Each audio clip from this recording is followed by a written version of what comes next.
Yeah. All right, y'all. We are on, I think, session 14 now, That is correct. which I have titled "The Gang Doesn't Die." I appreciate the quotes. The gang Doesn't doesn't die. die. Yeah, don't worry about this. This Yeah. ain't important. Um, Doesn't. We know. Oh, we know. so the last time we all met, the party had a lead on how to discover the location of the Goblin King's secret castle fortress, and left Delverton in pursuit of Agatha, a once friendly spirit who had recently become crazed and violent. Agatha knew the forest well and could potentially lead them in the right direction, however, they would need to tread carefully. Sister Aradel used to have a friendly relationship with the spirit, but her last couple of visits took a violent turn. Zest the spirit, Agatha once told you all. Or, I'm sorry, Sister Aradel once told you all. Coneybury, the village where you could all find the ghost, was a couple days' travel away. And it was barely a village at all, but instead a collection of family farms that created a small community and potential place of respite for travelers along the Tribord Trail. However, there seemed to be no one else using the trail these days, as the five of you were the sole travelers for the entire journey. Your first day was uneventful, save for a large rainstorm that battered you all as you were trying to make your camp for the night. Fortunately, Bernie was able to discover this large outcropping of rock, kind of like Pride Rock from Lion King, basically, for the rest of you all to take shelter under, thanks to the help of a strange rabbit companion who appeared suddenly and mysteriously. Safe from the rain, the party was able to get a decent amount of rest until it was interrupted suddenly by a small rodent setting off Koo's alarm spell. Waking up in the early hours before the sun had even begun to rise, you all spotted this large flying beast descending from the Sword Mountains to the south, but thinking quickly, Koo created the perfect hiding spot, and you all managed to remain undetected by whatever it was you saw. Morning came, and you all continued your journey. Again, you were the only ones on the trail, and again the day was pretty uneventful, save Dominic spotting some large tracks that seemed to belong to a troll, lumbering towards the Neverwinter woods. By late afternoon, you had finally reached Coneybury. The farmhouses were abandoned and overgrown with lush vegetation. Fence posts were choked with vines, and overgrown lawns and fields of dead crops told the story of a long since abandoned town. In the middle of this town stood a small, humble well. The years had withered it down to nothing more than a squat ring of stones surrounding a dark and foreboding pit. Doris led the charge, singing a beautiful melody in hopes of keeping Abigail's spirit calm, and her companions followed closely behind. You saw no signs of the specter, but you did begin to hear this ominous whispering sound emanating from the well, and the sound caused great panic and fear as both Staris and Bernie fled the well in opposite directions. Thinking quickly, Dominic went after Staris and told Kitlin to follow Bernie, leaving Koo all alone at the well. Koo, you stared into the dark abyss below you. You could smell this awful stench, and mustering all of your courage, you leapt and jumped down into the well. Staris and Bernie, you were eventually calmed by your companions, and you all returned to the site of the well and discovered Koo's disappearance.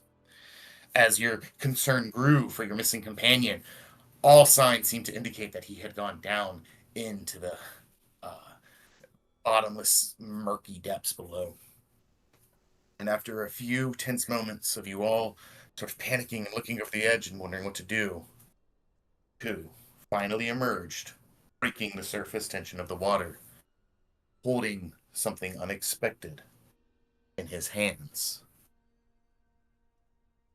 And that is where we'll begin tonight's session. Koo, you have just broken through the surface, taken in this big, deep breath of air. You have this necklace you found on this skeletal corpse down at the very bottom of the well.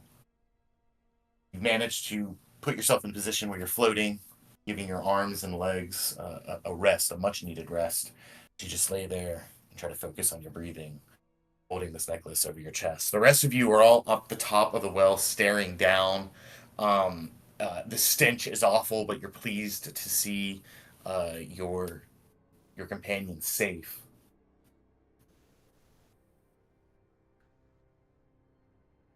So Ew. I'm still just riding up on Pamela. So I was going like full tilt, about to get to the well. So I think by now you've arrived, Kitlands. Like you're all kind of now at the well. You see everybody looking down, and you can now see down into the well yourself. Unless there was something you wanted to do before you got to the well. But yeah, you can be there. no, just shout out. Where's Q? Yeah. Whatever. Bernie kind of leans over the well and sticks her head down and sees Q and, holy, Q, what are you doing down there? Are you all right? Can we tie some rope together? I found this. I found this. It seems he's out of breath and he's weak. Kitland, where do you have your grappling hook still? I do. All right, hold on a minute. I'm gonna grab my piton out of my backpack and sort of lodge that into the into like a crease of those bricks around the well. And then I want to hook the grappling hook through the little eyelet on that. Okay. Cool. Roll me. Let's make this just a survival check to make sure you find a piece of stone that's not too loose and is still sturdy enough to be able to hold the piton and like to tie the rope and just the whole thing. Let's just bundle into one survival check. Okay.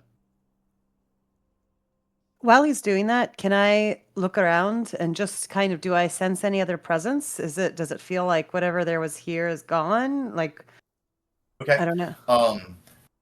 Are you trying to like just get a vibe of the general well, or are you kind of just like looking around and scanning your like surroundings? I think I'm trying to pick up, I guess, a vibe or anything that still feels off. Like, does it feel like it did before when I got so frightened? Do I feel that, like, you know what I mean? Like, do I feel that same kind of presence or like fear? Or like, is there, yeah. Okay, cool. Roll me an insight check, Bernie. With a 13, Kitlin, you feel like your piton is pretty secure in there, and the rope Nice. is tied well strong. You give it a good tug, feel secure, and you throw the grappling hook side down the well. Can you hear me? I was gonna put the grappling hook through like the eyelet of the Oh, okay. piton, and then use the rope part to Throw the rope down there. Yeah, exactly. Gotcha. Cool. But before I do that, I mean, can I see the and tell if it's more than 50 feet, or I guess it would be like more than 45 feet since it has to go over the side of the. Yeah. How long is your rope? About 50 feet. Yeah, my rope is 50 feet. So before I throw it down there, as you look down and try to like estimate the length, roll me an investigation check.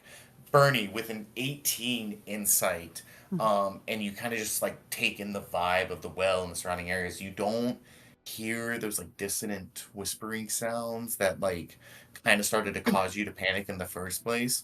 In fact, you kind of don't really feel anything other than just like the dreariness around you, from the buildings and the well itself just being dilapidated. It's pretty calm and peaceful. You can hear birds chirping, you can hear some crickets chirping. You don't feel that same presence you felt before. Okay. Cool.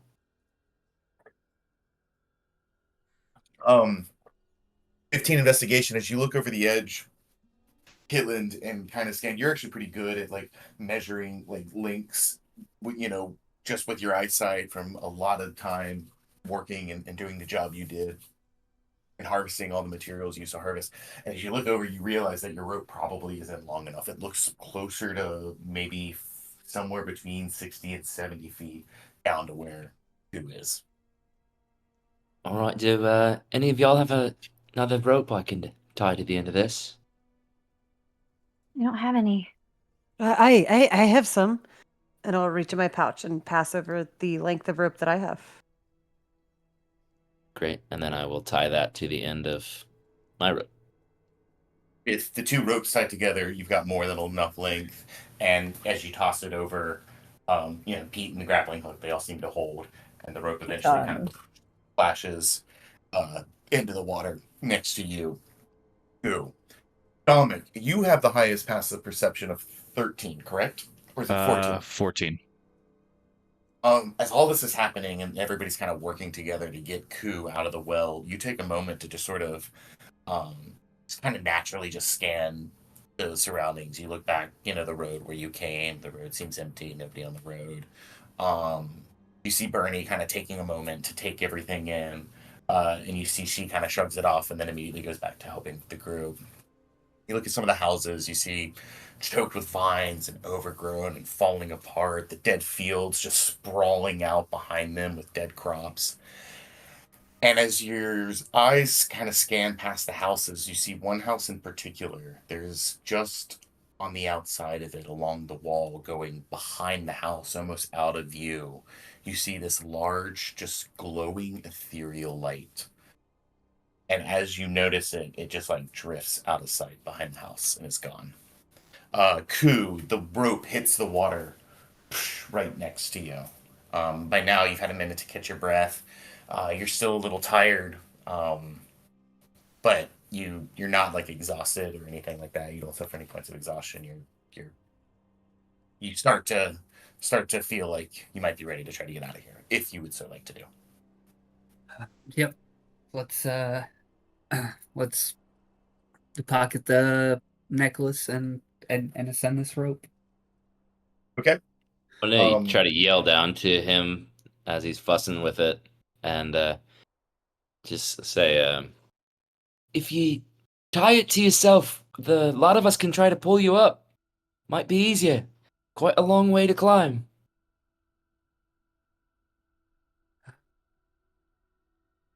And That's a good idea. I cast message, and yeah, I say, fair play, thank you. And yeah, I tied around me. Cool. I'll say you're able to do that enough. And do you all help pull Ku out of the well? Yep. Yes. Cool. I apologize to the spirit. Okay. What do you say?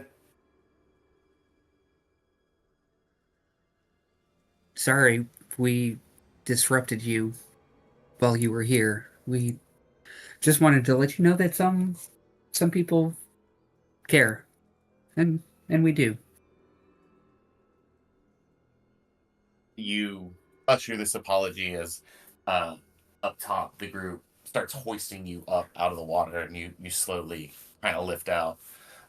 If all of you are working together, it will not require any rolls. It does take a few minutes. But the four of you working together are eventually capable of getting Ku up and out of the well. And Ku, as you kind of, get your hands on the stones and, start to get your leg over the side, and they grab you and kind of pull you up over.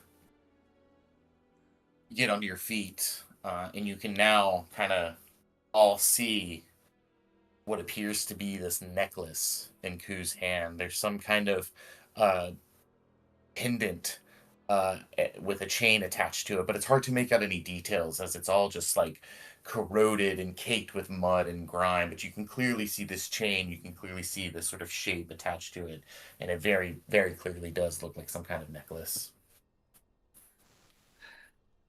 Bernie kind of goes over to him and pats him on the back and checks him, just checks him up and down and kind of like places her hands on either side of his face and like turns it this way and that and just kind of looks him up and down. You doing all right? And then as she does that, she's going to softly cast Gust all over him to try and dry him off a little bit. So from her hands, there's just this very gentle breeze that kind of starts to race over his clothes and hair. Yeah, very much like the end of a drive-through car wash. Koo, you're just kind of blasted with a little bit of air. Not like too strong to knock you back, but it does feel quite refreshing. Maybe a little cold, a little chilly. But it does seem to dry you out some and make you not so drenched. Oh, thank you, Bernie. Ooh, that was brave of you, but very reckless doing that on your own. Are you okay? I am. I don't know what came over me, actually. I wanted to act in a way I normally wouldn't. So It was very unlike you, Koo. You did a good job.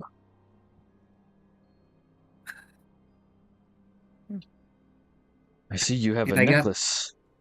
this, but we don't know where this could have come from. Well, I can try gleaming something from it if you'd like. Please. All right. And then I'm going to kind of just reverently take the necklace, put it on the ground, and I'm going to cast Identify on the necklace. Nice. Cool. How long does it take to cast Identify? A minute. Okay. You all watch as Dominic kind of takes this necklace and sets it on the ground and kind of prepares this ritual, this small, simple ritual While he's to glean doing more. that, I would like to give Bernie back, like untie the rope, give her her rope back, and then take the grappling hook and the piton back. Oh, thank you. Okay, cool. Roll me just a straight strength check.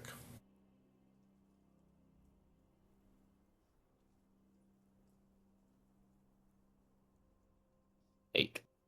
You start to pull the piton out, and it doesn't budge, and you grab like a little hammer and like stick it through the hole to try to give yourself leverage and use your tool, and you like feel the wooden handle start to crack a little bit, and that thing is wedged in there, man.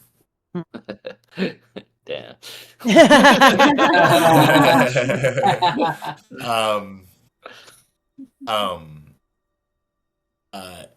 But yeah, so you're kind of like fiddling with that for a while in the background as Dominic's like focusing on this this little ritual to identify, and every once in a while he hears you kind of like grunting, and you just see like Dominic's eyebrow raise a little bit as he's trying to like draw his focus back to the spell. And eventually Dominic, a scene begins to unfold in your mind. You see from the perspective of someone riding on a carriage on a trail that looks very similar to the Triboard Trail. And they look to their left, and you see an older, well, hard to tell how old because elves, but you see an elf who, strangely, has kind of like a bit of a beard, like a thin beard, kind of growing down his, the side of his face and across his chin, like a tight Abraham Lincoln. He's got a big straw hat and kind of chews on a piece of wheat. Wears this like very loose cotton, kind of white shirt with brown suspenders. And then from the perspective you look out, you see like several, like four of these large furry horned beasts kind of pulling the load of the wagon. And then you look to your right and you see this beautiful elvish woman with red hair and freckles and glimmering golden eyes, golden green eyes. And she wears this like checkered, red and white dress, and has like a bonnet to keep the sun out of her face. And you see around her neck is this beautiful silver necklace. And it has the symbol of like what appears to be a like a flower and a like hoof print kind of combined into one. And like the hoof print is golden with like these little bit of kind of rubies in it, and the flower is silver with this yellow sparkling amethyst, and it just like plays off the sun and your perspective is just transfixed on this necklace. And then the vision kind of dissolves, and all of a sudden you're a little bit older, and you're kind of running through the woods on your own, and you stop and like lean down at a creek to get some water, to quench your thirst. And in the reflection of the creek, you can see that you're a beautiful young elven, um, like young woman. You continue running through the woods barefoot, and you hear someone call for you, this female voice call for you, and you come running out of the woods, running through these huge wheat fields, running past these like, gardens of squash and melons and large fruit trees off to the side, and you see standing on the porch, that same beautiful elvish woman wearing that same necklace, kind of standing at the back door, waving at you. The vision dissolves and it fast forwards again, and you see you are now standing at the deathbed of that same elvish woman. Um, and you can feel the tears streaming down your cheeks as that woman, the who you have now sort of deduced is this person whose perspective you're seeing everything from, it's their mother, is on their deathbed, and they're taking this necklace and giving it to you. And then the vision dissolves again. All right, and so as the ritual completes, and you guys are all looking at Dominic and seeing him do this, you kind of see, you see tears start to roll down his face a little bit as his eyes are closed, and he's just touching the necklace, and his eyes open up, and he just kind of wipes it away, and I can kind of, it's, I believe from what I can deduce, this is the ghosts. Dominic, roll me a perception check really quick. We'll get just a flat D20. Flat D20? Yeah. Alrighty, here we go.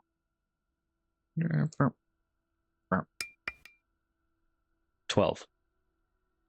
As you were running, as you were having that vision of running, as someone was calling to you from the back porch, as your mother was calling to you from the back porch, you could hear her shouting the name, Agatha!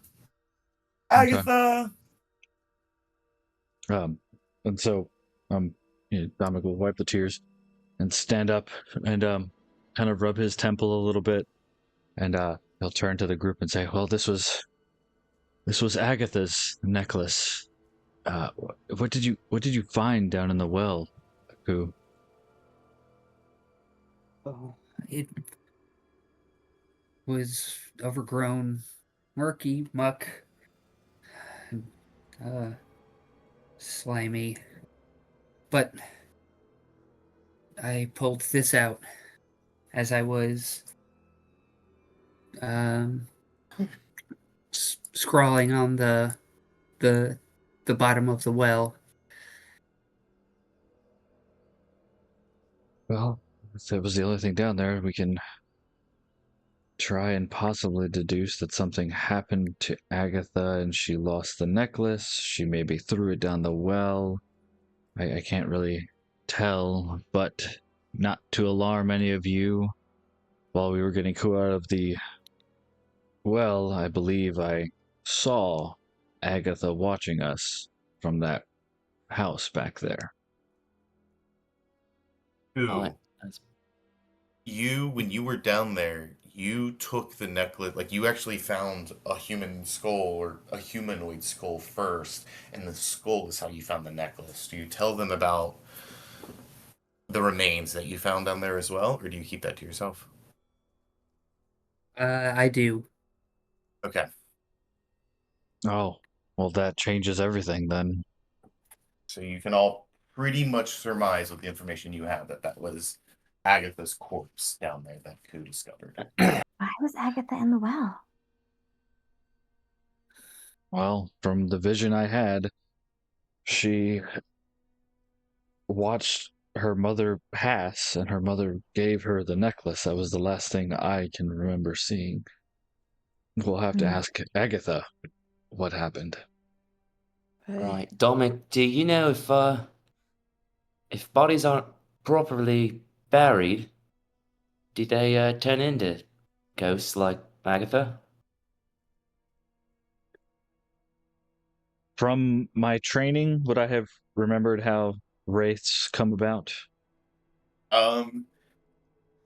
You can roll me a religion check if you want, Okay. or an arcana check. In fact, anybody who's trained in either of those skills could make that check. Right Yeah. now. So I'll do with my Hunter's Bane, I actually get advantage that allows me to recall lore about spells, magic items, and places of pieces of evidence. So like anything that dealing with the undead or anything like that. Okay. And did you say religion? Religion or arcana. Okay, great. So one would kind of be like the Oh, academic approach to them, and the other one is like a belief approach to how undead creatures come about. cool. Nat 20 for good. me. For Nice. Hell yeah. That's what you like to see. For religion. Dirty Yeah. for me, Arcana. So holy. Yes. So holy. Bernie, in your culture, and from the knowledge you have, you know that one way to prevent undead spirits from rising and manifesting through corpses is absolutely through ritual. That ritual can be burial, like Kitlin suggested. It can be, in some cultures, setting the corpses on fire. In some cultures, it could be eating them. In some cultures, it could be, a variety of ways to sort of honor the physical remains of someone. But just because that's not done doesn't necessarily mean something's going to become an undead.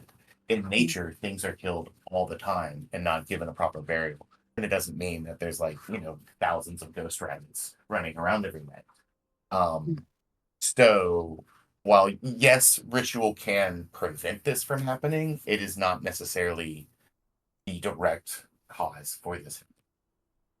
Within that 20, what from your beliefs and from your knowledge, this generally happens in moments of extreme emotion. Extreme rage, extreme grief, extreme fear, to the point where that emotion becomes so raw and so powerful it can actually access the weave and cause these disruptions in the passage of the life on this plane to the life on the next plane. Many people believe that when you die, that is not necessarily the ends, that is a continuation of one's journey. I'll leave it up to Bernie with whatever she wants to believe, but I do think you have considerable knowledge of the afterlife and would have an opinion on it. However, that manifests itself to you. So that's what she gave with the nat 20. Awesome. 2 with a dirty 20 in Arcana, a lot of overlap, right? Undeath is the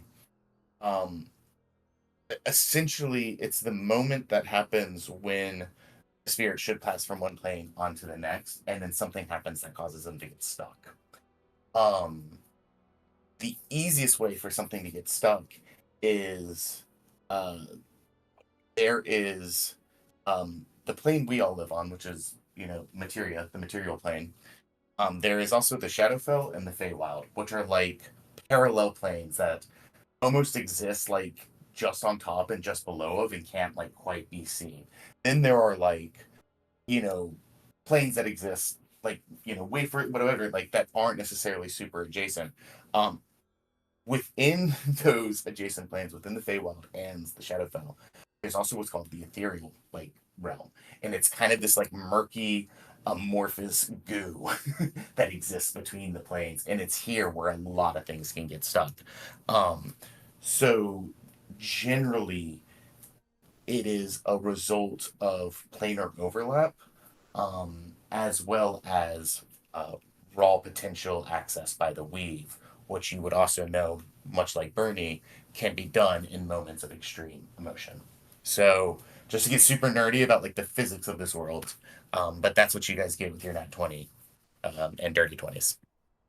Awesome. Well, Dominic rolled sounds- an 18, so that worked You out. knew like some of that, but not all of it. Yeah. Anything that Dominic learned, it was more like a wraith is coming about in extreme circumstances of either when they died, they were either killed, there's vengeance involved, and there's all this weird stuff that can happen. He didn't really get training on why it happened, he just got training in they are there, deal with it. I'll say the one thing that Dominic does definitely bring to the table is um there was a bit of superstition in your time, but there was also just kind of like it's superstition like for a reason, right? Like we know it works and it keeps us alive. So one thing I will say is like because you are good at sort of identifying like the nuance and the difference between types of undeads, one thing that you do kind of bring to the conversation is like the stronger the emotion that causes this disruption, the more powerful the creature is. Yeah. The more powerful the undead is. And so that's why there's differences between ghosts and wraiths. And to take it even one step further, some powerful wizards try to do this shit intentionally to control it themselves and gain even more power. Essentially, like performing rituals to make themselves undead. Yes, liches. For example. More an example, yes. Right, well, do you think we should try to give her a proper burial to set her free? I don't think, from what who is telling us, the body has been down there so long, one. Two, I don't even know if there's a way for us to get it up here safely, that I don't think that will be plausible. Right, what if we just cave the well walls in? Well, it Not seems that she is around and is sentient enough to understand something is messing with things. Maybe Bernie and Star had the right idea. We talk to her, see what she wants, and if there's a way we can help, we can help. If it gets to the point where it's a rock and a hard place, I'm going to pick the hard place and deal with it if I need to. Maybe we can offer the necklace as an offering, and that'll help broker some peace. Yeah, I mean, it was her mother's, and she had a very strong connection to her mother. So that's a good peace offering. Aye. Right, how do we talk to her then? Well, it seems she's back behind one of these houses. We can start heading that way and see if maybe we can get with her without catching her ire again. Doris, you would remember Sister Arladel's words to you guys when you were asking her about Agatha. And she said something along the lines of, if you really, really want to help, follow the path north of town. You'll find a spot where the air grows cold. The trees are dead, and the moss hangs thick on the branches. That's where you'll find her. Okay. Thanks. It was something to that effect. I don't have the exact words in front of me. We should find her near some very mossy branches if we follow the road this way, is what I remember Sister Aradel's telling me. Well, I can try singing again. Aye, and here, knowing that this is how she passed, what a tragedy. But I think you're right, giving something back to her could restore a little bit of that light, or at least calm some of the darkness that she felt when she passed. Staris, and Barney's going to walk up to Staris and just lightly touch her, like grab her hand and hold it in between her hands and close her eyes for a second. May the light of Carrick Droth protect you from all the undead and bad things in this world, vain fiend alike. And open her eyes for a second, and just a soft golden hum kind of will emanate from her hands onto Staris, and I'll cast protection from evil and good on her. Awesome. Oh. Very cool. And I just want to see if anyone else has experienced this, but there was a glowing golden ball that I seemed to notice. And it was trying to lead us off way out into the woods. So I don't know about that. Hey, Dominic, you saw that too, eh? I believe mine was more of a blue ethereal glow. What Ku is describing is something completely different.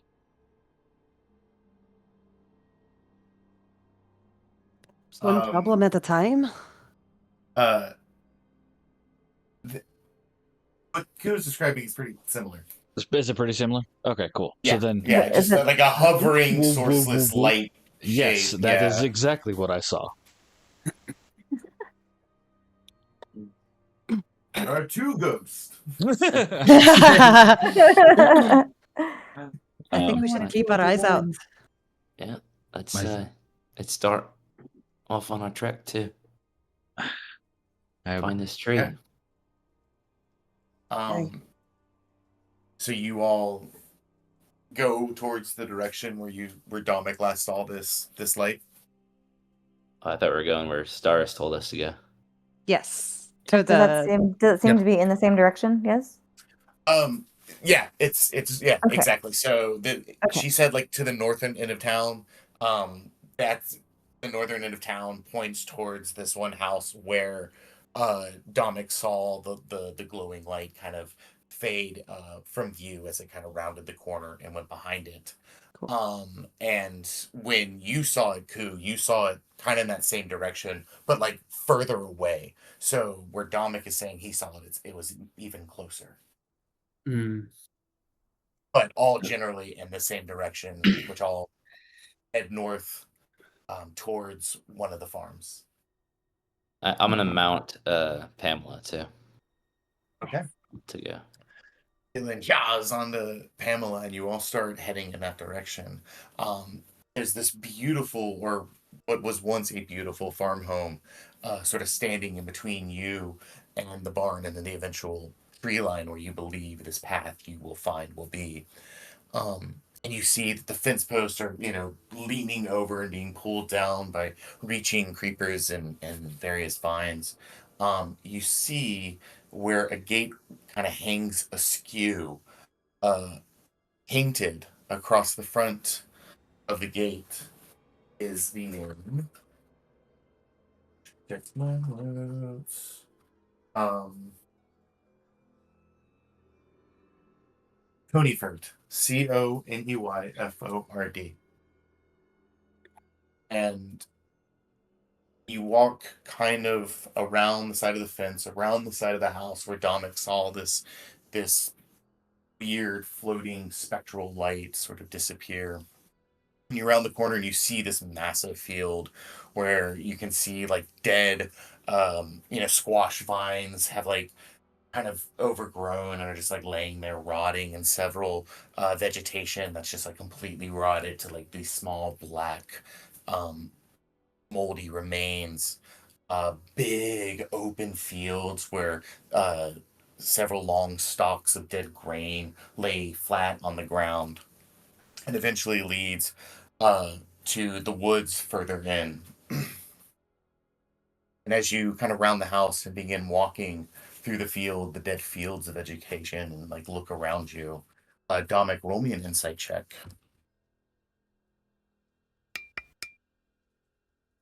7. 7. It's just kind of sad. It looks like this all used to be really pretty, and it's just nothing but kind of death and rot.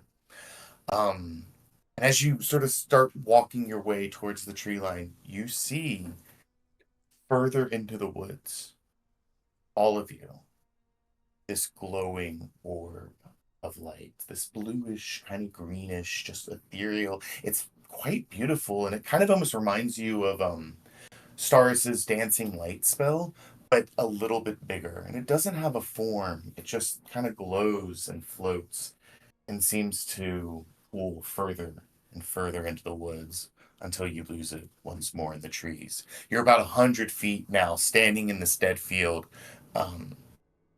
in front of the woods. Do those look like some mossy branches? Right now, the trees, there's some evergreens here. It's like late summer, so there's still a lot of growth in the trees, which is a strange juxtaposition from all the dead and decay in the woods. But you do get the sense you're going in the right direction.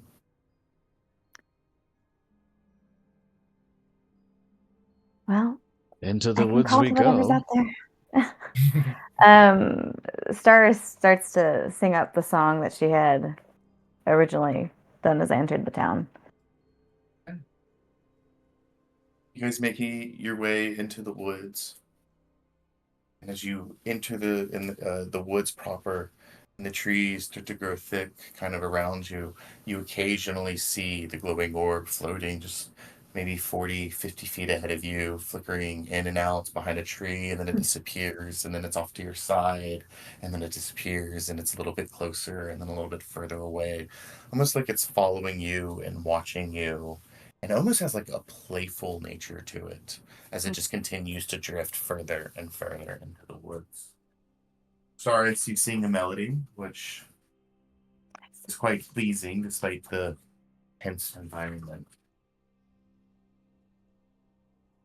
And as you follow this mysterious light, the forest grows dark and still as the trail winds deeper and deeper into the trees. It's pretty late afternoon, about 6:30. And it's like late summer, early fall-ish right now, so the days are starting to get shorter, but they're still quite long. However, as the forest is so dense here, light does seem to be even more um, uh, non-present. That was a great description, Sean. Keep it up. That's wonderful. It's good. She's Good. doing great. Not around. You notice Um, heavy vines. It's dark. Heavy vines and thick layers of moss drape from the branches as now you start to notice the trees are not as green. The air is noticeably colder than it was in the ruined farmstead. As you walk, the sounds of crickets and birds are all noticeably absent.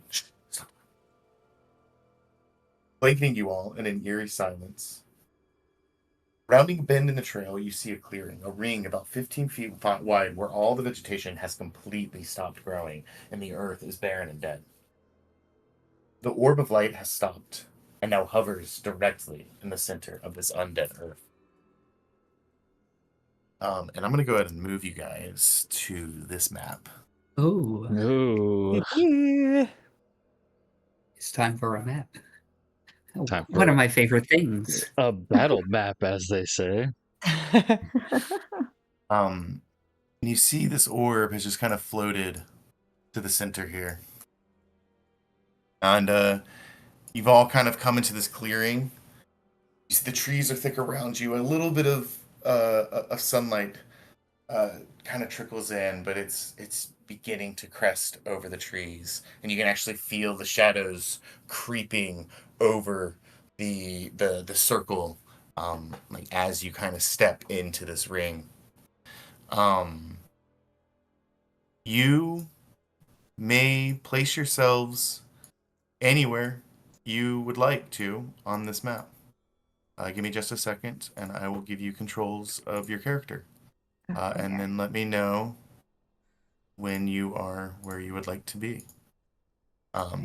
If you would like to try to go further into the trees, just notice that you quickly lose visibility. And could maybe hide, but would have difficulty engaging with anything on the battlefield. Seem to have control of. Oh, there we go. Yeah, I'm starting to do it. I could give Larkin control of everybody. Everybody's right up on the ghost. Yeah, you want to go right here. I'm thinking we're gonna have like a kind of a kamikaze attack. Yeah, that's right. just Yeah. throw bodies at it. I think that's wisest, Yeah, I think so. I agree, Larkin. I think Dominic is going to be in sentry mode at this point. So if anybody gets closer, he's going to stick with them. Okay.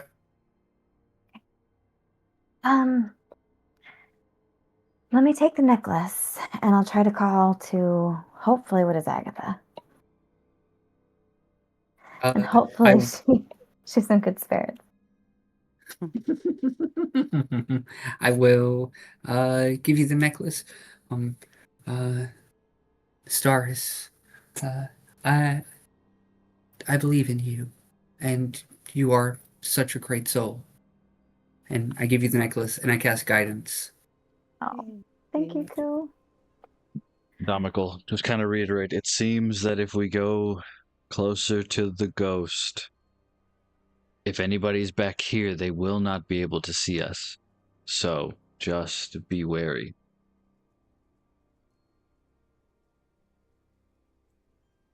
Hey. Is everybody happy with their choices? I think so. Yeah, Dominic will kind of Going go up back to front. hiding. Yes. Happy with my choices? Let me see. Yeah.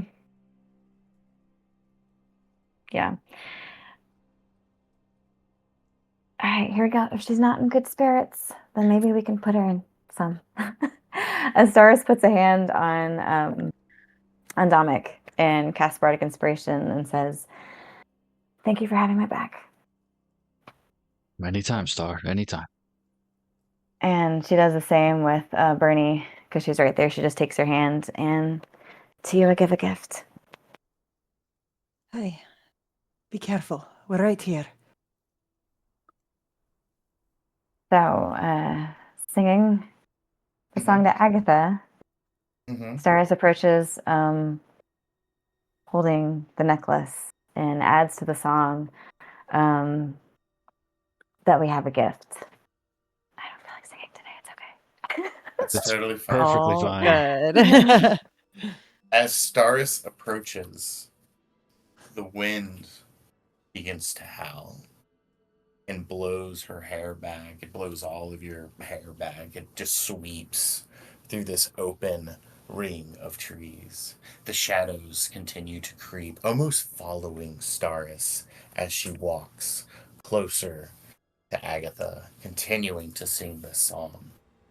As the lights hover in place, almost fixed on Staris' song, you all feel the air around you grow cold. And Staris, you start to choke just a little bit on the melody. You recover, but just the tiniest bit, as a powerful feeling of dread grips you. The lights in front of you flicker in the air rapidly, taking on the form now of a tortured female elf. Her hair and robes waving in a spectral wind. Real quick, gonna do this, and then we're gonna do this, and then we're gonna do this, and then we're gonna do that. Oh, hell yeah. Nice. Cool. Mm-mm. She might have been beautiful once, but a hateful expression twists her features now. Her eyes lock onto yours, and then turn to the necklace. Staris, roll me an insight check Okay. With guidance. with guidance. With guidance. That is D4, yes? It is. Nice. Taking over that 11. 10. There is so much hatred in her expression, Staris. You see the orb of light inside of her continue to glow, almost like she's being lit from within. causing various parts of her form to glow, while the rest of her remains obscured by shadow, and the light orbits throughout her ghastly form, causing the shadows to dance across her horrifying features. As you sing to her, she interrupts you, Staris. Foolish mortal, she snarls. Her head twists suddenly to one side. If she were alive, this gesture would surely snap her neck. At you, her tongue lolls out of her mouth. Do you know it is death to seek me out? I need everybody to roll initiative. Oh shit! Didn't work. Don't I'm know. gonna go with no.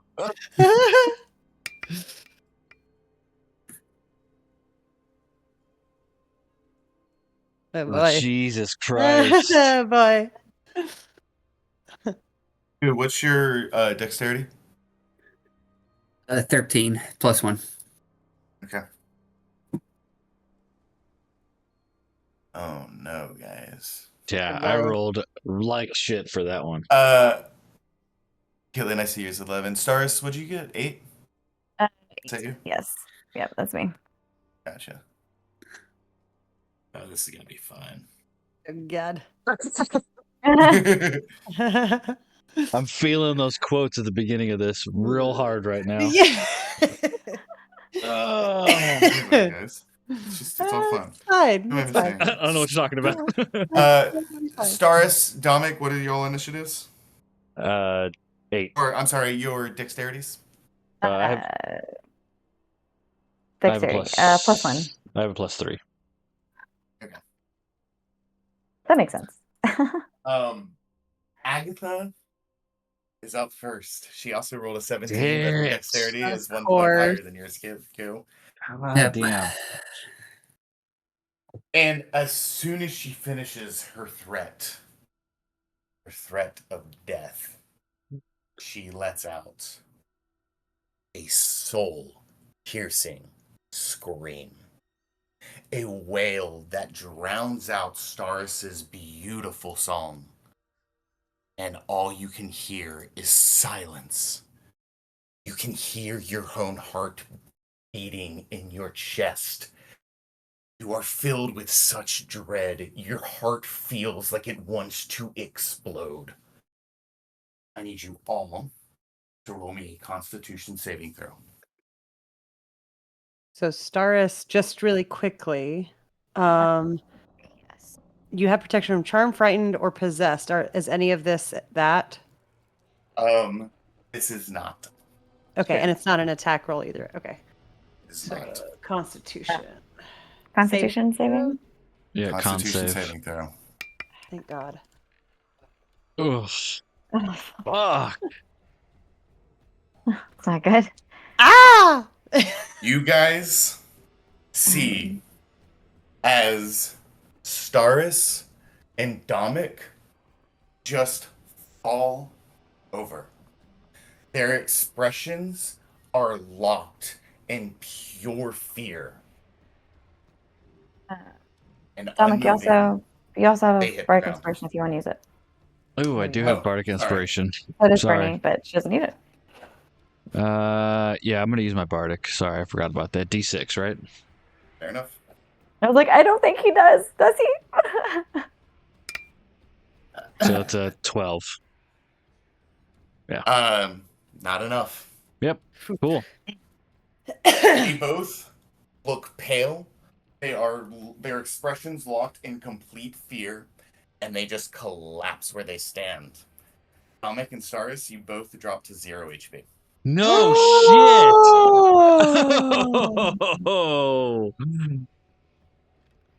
shit. Damn. All right. Oh! Dude, I told you guys Wraiths are bad news. Ooh, you're up. Oh boy.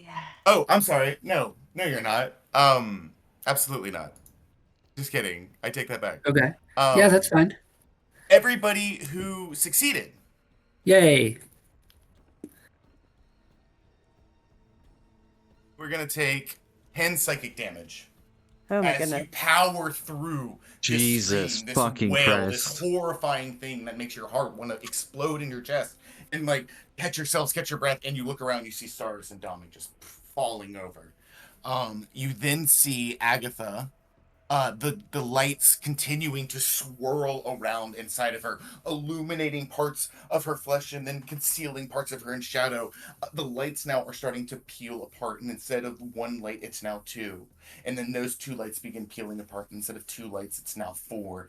And they're continuing to swirl and orbit even faster in her, and parts of her are now beginning to bulge as it looks like the light inside of this spectral, ghastly elven form are trying to burst out of her. She is going to fly into the air.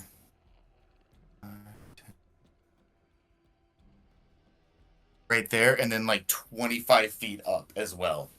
So she kind of just like flies like up at an angle, hovering over you guys as these lights. She almost looks like a weird ghostly disco ball as these lights are trying to like pulsate and push out of her and shimmer and shine all around her as she floats up in the air, now hovering above you guys.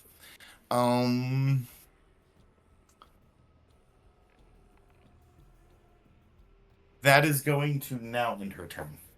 Ku, you're up. Oh. Is this heavy brush impassable or difficult terrain? This heavy brush is difficult terrain. There are some little areas that you could like wiggle your way through, and that might help you out if you're clever with it. All right. Let's see. Can I go 5, 10, 15 in between the bushes? Yeah, you're small enough. I'll allow it. 20, 25, 30. Let me see.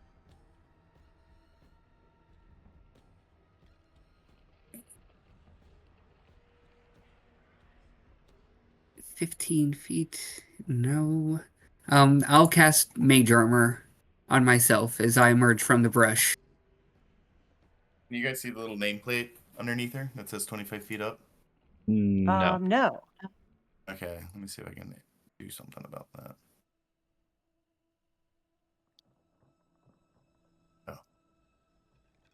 Oh, How about now? yes. Yes. Yep. Nice. Yep. Mhm.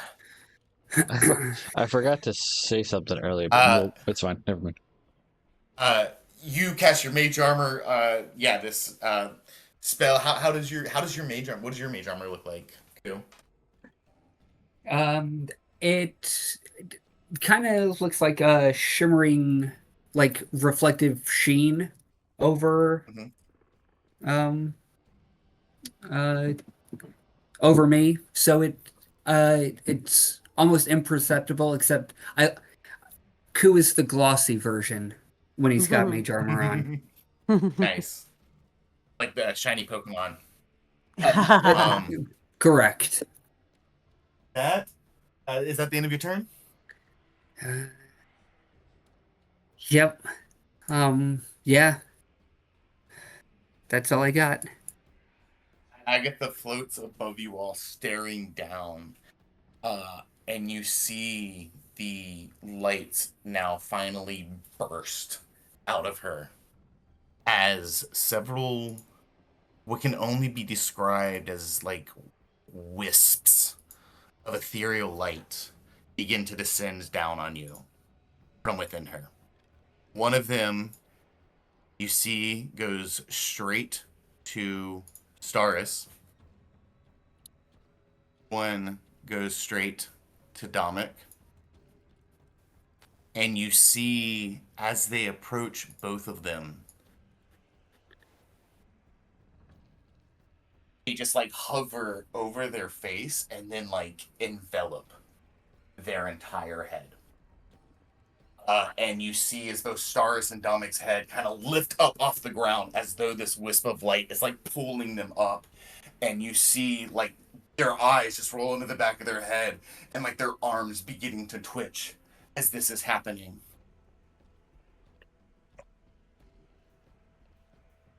Question. Dominic and Saris, I want each of you to roll me a d20. Yes, Bernie, what's your question? Sorry, just Hey, checking on all options.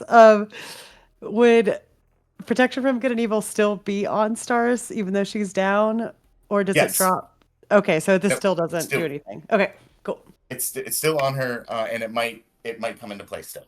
Okay, So I'm just haven't like forgotten about it. trying to grab on anything I can. 13. Okay, cool. We're gonna start with you, Dominic, because you rolled higher. Jesus Christ. Okay. Oh gosh. Remember how I said I wanted to get kinky with this encounter, guys? Let's do it. This is it. Let's do it. I'm all for it. Here we go. Dominic, you come to. Oh. You are not on this battlefield. You are on a very different battlefield. In fact, you are lying in a foxhole, barely 2 feet deep. You taste dirt in your mouth as you instinctively just try to make yourself as flat as possible. And then you hear the sound of a large explosion as several men laying just a few feet from you are obliterated in an instant. And that's when you hear the order and begin to charge. Your position has been targeted, and as you run, you hear that familiar bastard of a snarl coming from behind you.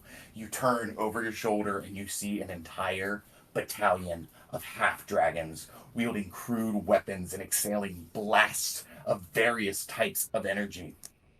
Take the high ground! We'll mount our defense on that hill! You hear shouted amongst the roar of battle. What do you do? Shit. How far am I from high ground? You see the hill come to view in front of you now. It's this like massive muddy hill that you know is going to be a bitch to climb, but if you can get on top of it, you know that you'll have the high ground over these assholes, and while they're slipping down the mud, you can just pelter them with arrows, magical blasts, whatever you've got. As you look behind you, you see one particular half-dragon wielding like 2 hand axes is starting to gain. His skin is black, but parts of it are like scarred. So his face looks melted away. You can actually see like his skull and parts of exposed muscle all over him. He almost looks like an undead version of what you remember fighting.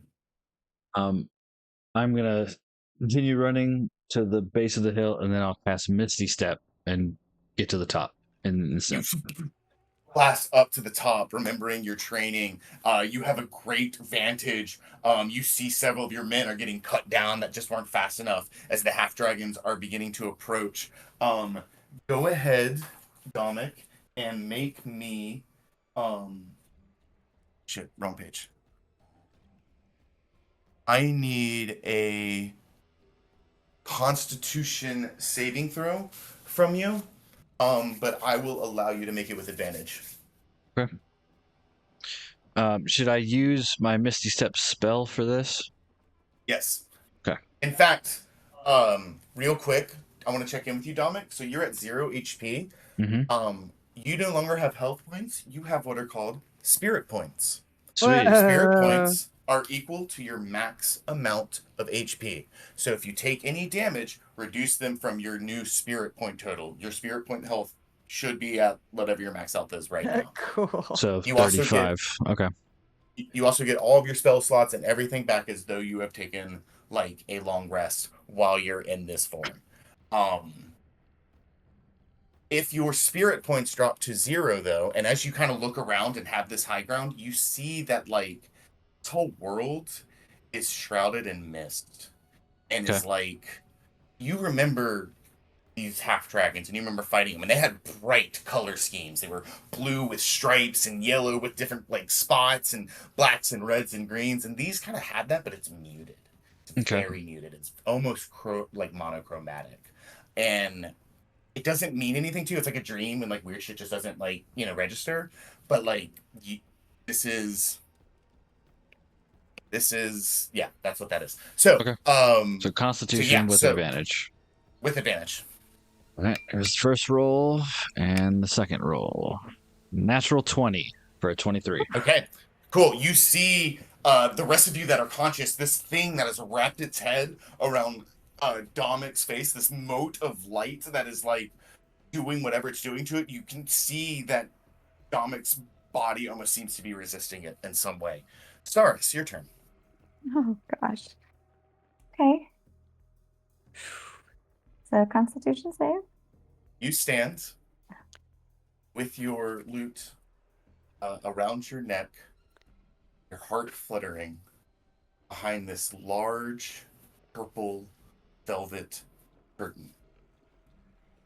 And you listen as you hear the murmur of the crowd anxiously awaiting your performance begin to die down.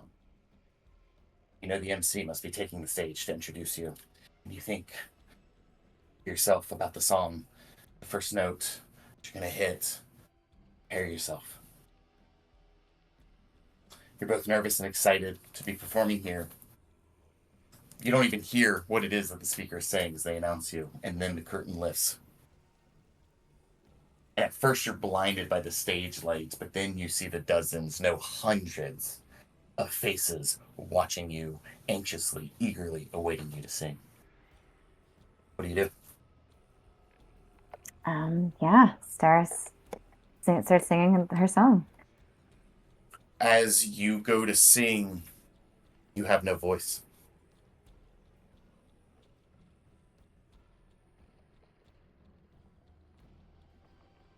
You try to speak, you try to sing, you try to scream, nothing. You make no sound. You see the faces of the crowd starting to grow impatient, bored, angry. What do you do? She swallows and starts to strum her lyre. The second you strum, the strings break on you, snapping back and hurting your fingers. Somebody gets mad, stands up from their chair, starts screaming at you. A bottle is thrown towards you. What do? It shatters on the wall just behind you. You can feel little pieces of glass hitting the back of your shoulder. Yeah, Staris kind of runs around the stage, dodging the items. The crowd immediately takes to their feet. It's an absolute riot now as they all rush the stage and try to come after you. Staris runs off stage. You run off stage, you look for a back door, you see it, you slam through the back of it, and you run. Staris, I need you to make me a Constitution saving throw.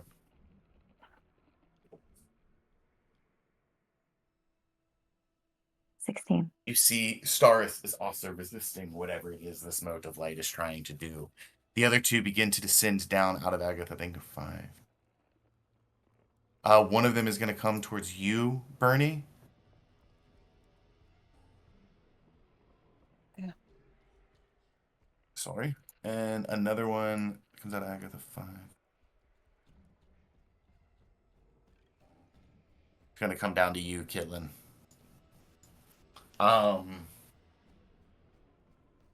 As these motes like float towards you, they're kind of mesmerizing and almost pretty, and it comes directly at you, Bernie, and you realize as it gets closer and closer, it has no intention of stopping as it comes to like almost pass straight into your torso. I'm going to roll an attack roll against you. Shit. I love you guys. Does an 8 hit? No, it doesn't. You're able to quickly get out of the ray as you look around and just see all the horrifying shit happening. You're like, absolutely not, and are able to move out of the way. Kitlin, same thing. You see one coming at you that is significantly higher. Does a 22 hit you? Jesus. Sure does. Sure does.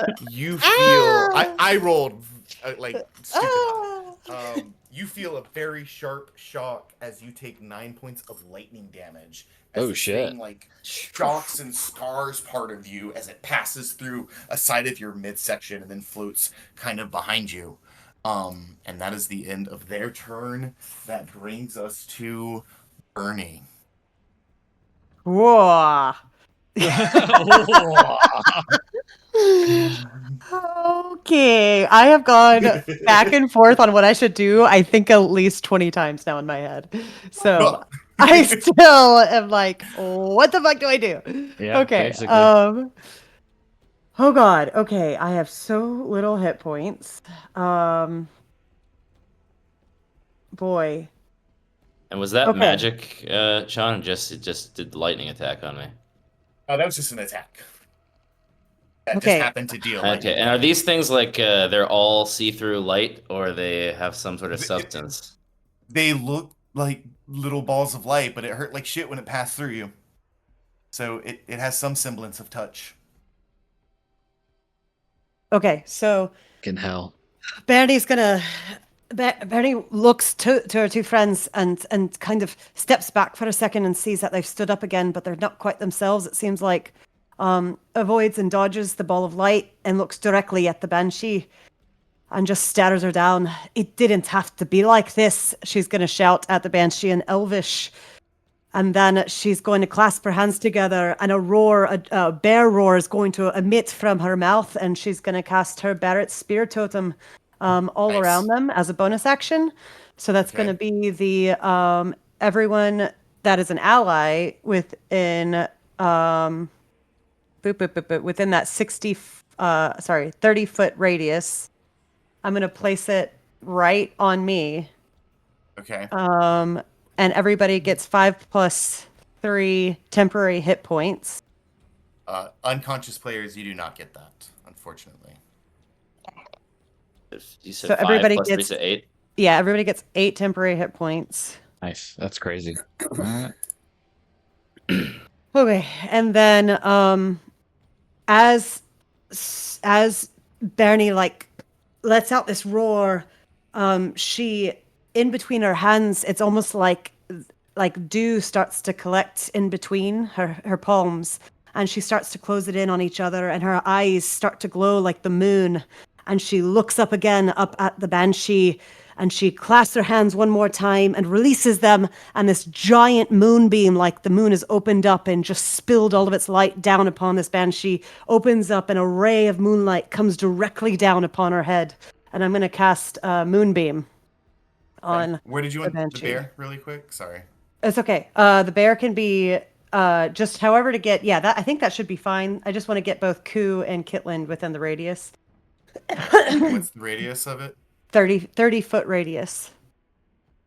Gotcha. It can be behind me too if that works better. Yeah, that's perfect. Okay, cool. And you're moonbeaming the banshee. Yep. Cool. That. That is going that a save to. that I have to do? It is. It's a 40-foot high cylinder, 5-foot radius. When a creature enters the spell's area for the first time on a turn or starts its turn there, it is engulfed, blah, blah, blah. Con saving throw. On failed save, Okay. it's half as much damage. Gotcha. I got a 15. Saved. Yeah, so my con is 13. So they're going to take 9 radiant damage. 9 radiant. Okay, cool.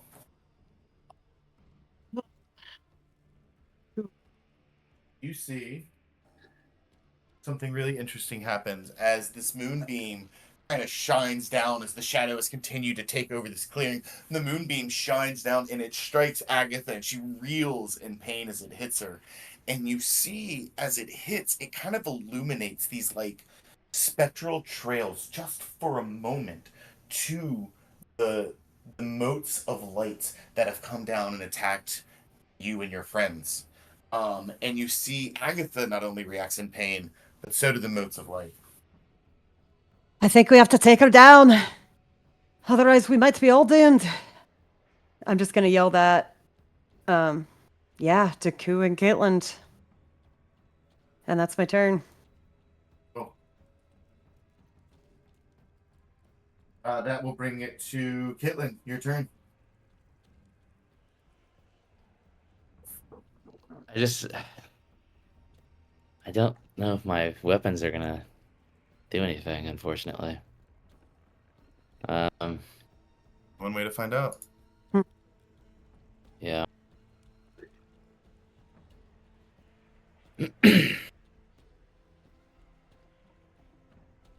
Okay. Everybody having fun? Just checking in real quick. Yeah. Yeah. Stressed as fuck, but it's fun. Yes, super stressed. It's fine. It's fine. Everything's fine. Did we? Dash work Oh, while I'm on Pamela. Does Yeah. it take my action to dash? It is. Yes, or it could be. It's her movement speed, so I could say you could use your bonus action to make her use the dash action. If that makes sense.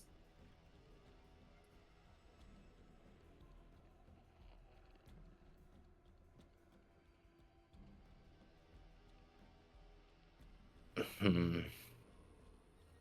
did we see Staris and Dominic stand up, or are they just still on the ground? Oh, they're not standing up. They're on the ground, but there's like a mote of Got light it. that's like absorbed their head, and it's like pulling their head off the ground, but it does Okay. seem like they're resisting it. It's a very weird, like, but Okay. they look dead. Yep. Okay. Got it.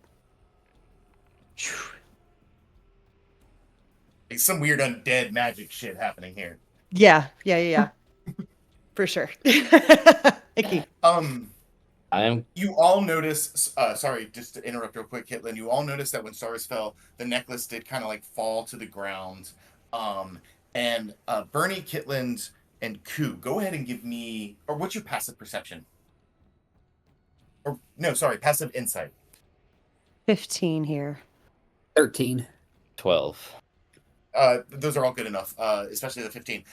As the necklace hit, I think you would have noticed a slight glance, a slight draw to attention to the necklace from Agatha briefly, but she seems weirdly frenzied and possessed at the same time. So whatever recognition there is, it's very fleeting and almost seems to be like out of character almost for her.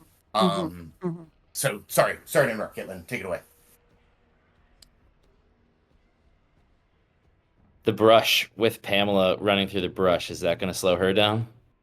It'll be 10 feet of movement for every 5 feet you try to go straight through the brush. Yeah.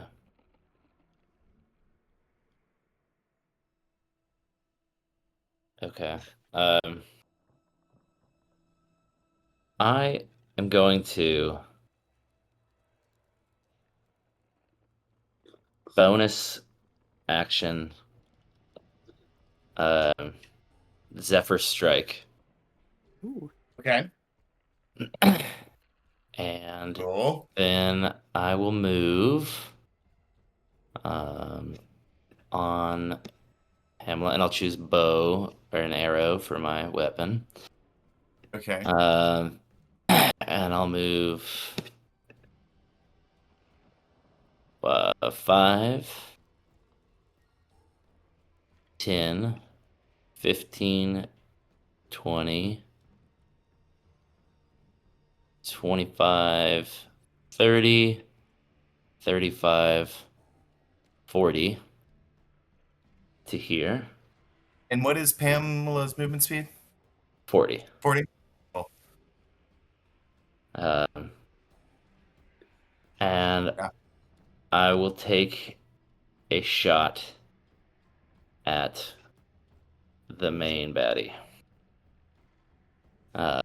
with just a regular one, but it would deal 1d8 force damage on a hit. Correct.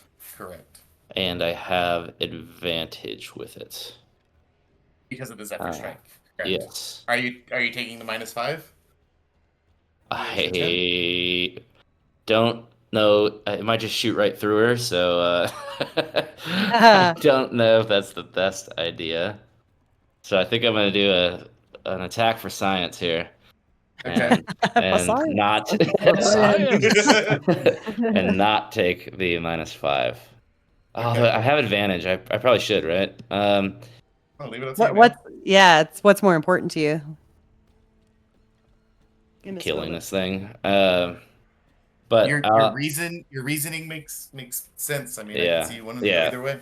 yeah, I'm not gonna take it. Let's just see. So advantage, bow.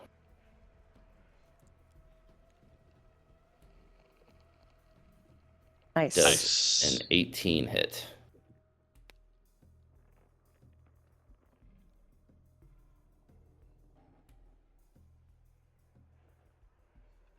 An 18 misses. Ah, As the thing is able to just dart out of the way, and the arrow whizzes straight past it. shit. Okay. Is she looking at me?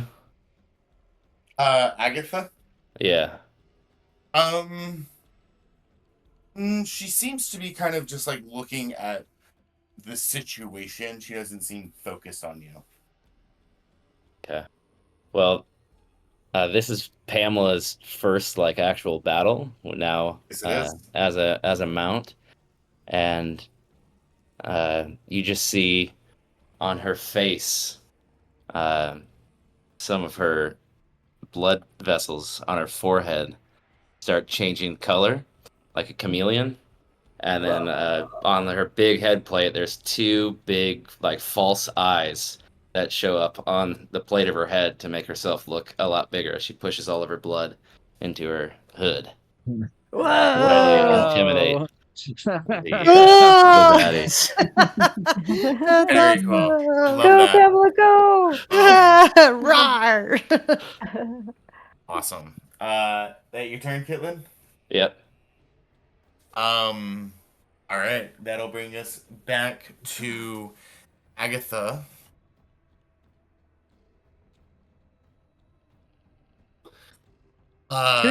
Did Coop? You s- Oh, sorry. Okay, sorry. It's back. Okay. Yep. Oh. Yeah. Stars and Dom are kind of taking their turns out of order right now.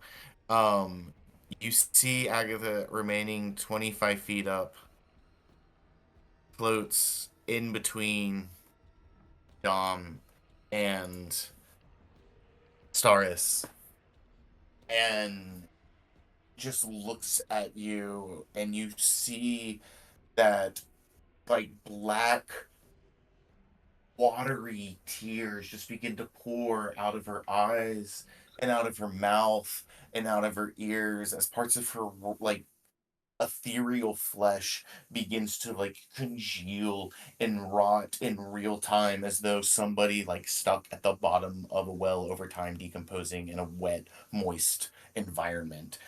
You see like ethereal bones beginning to expose as she just leaks this black water all over the place. It falls to the ground, and you actually hear it kind of sizzle as it hits the soil beneath her, creating this black puddle. I need everybody to make me a wisdom saving throw that is conscious. I was This like, is magic. This is not a magical spell. 14. But if you have anything that helps with frightened, this would apply. Just advantage against wisdom on if it's magic. Yep. Yeah. No, just more an ability. It gets weird here. Okay. You are frightened for 1 minute, Kidland. Okay. You may repeat the saving throw, however, at the end of each of your turns. However, you will have disadvantage if the creature is within line of sight. So you were frightened, my dude. So does that mean I can't shoot at her either? If you go to your character sheet and click on, what is that? I think like where is it? Like the conditions. Yeah. You can toggle frightened on. I just did it for you, and then it says like what it is. So let's see. You have disadvantage on ability checks and attack rolls while the source of fear is within line of your sight, and you cannot willingly move closer to the source of your fear. So, yeah, you have disability on advantage, or I'm sorry, you have disadvantage on ability and attack rolls, and you cannot willingly move closer to it while you're looking at it. That is the end of its turn. Cool.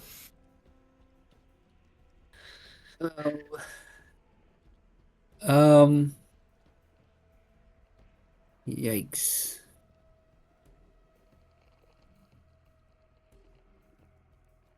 And she's still 25 feet up. 5 feet up.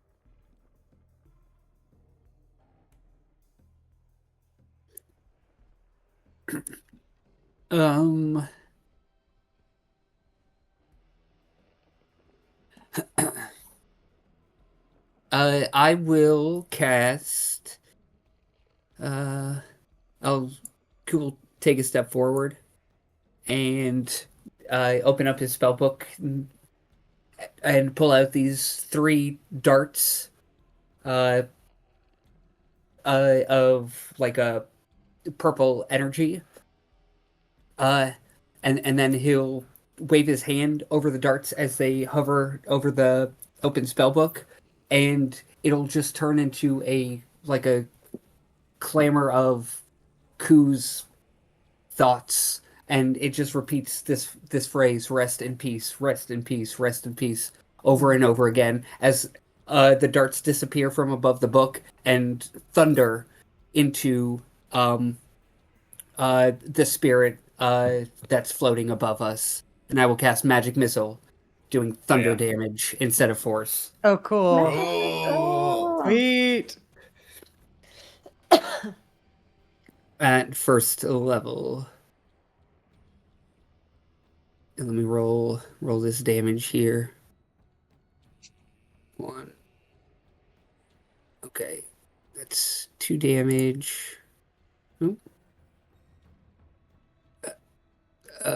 5 damage all day.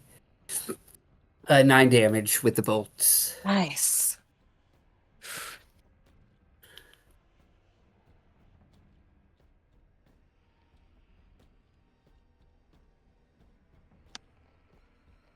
And, I gotta do a lot of math. I know it doesn't Sure. sound like it.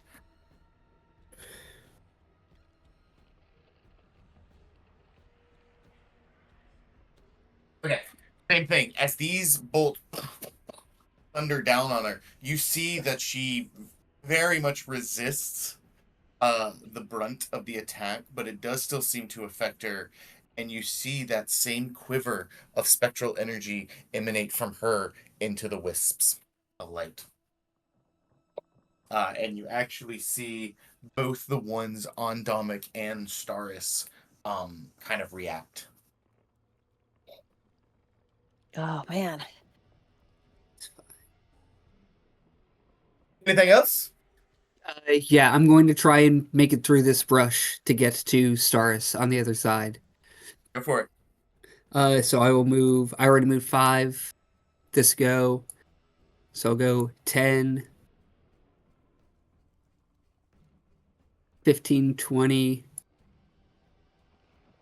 25, 30. Okay. Okay.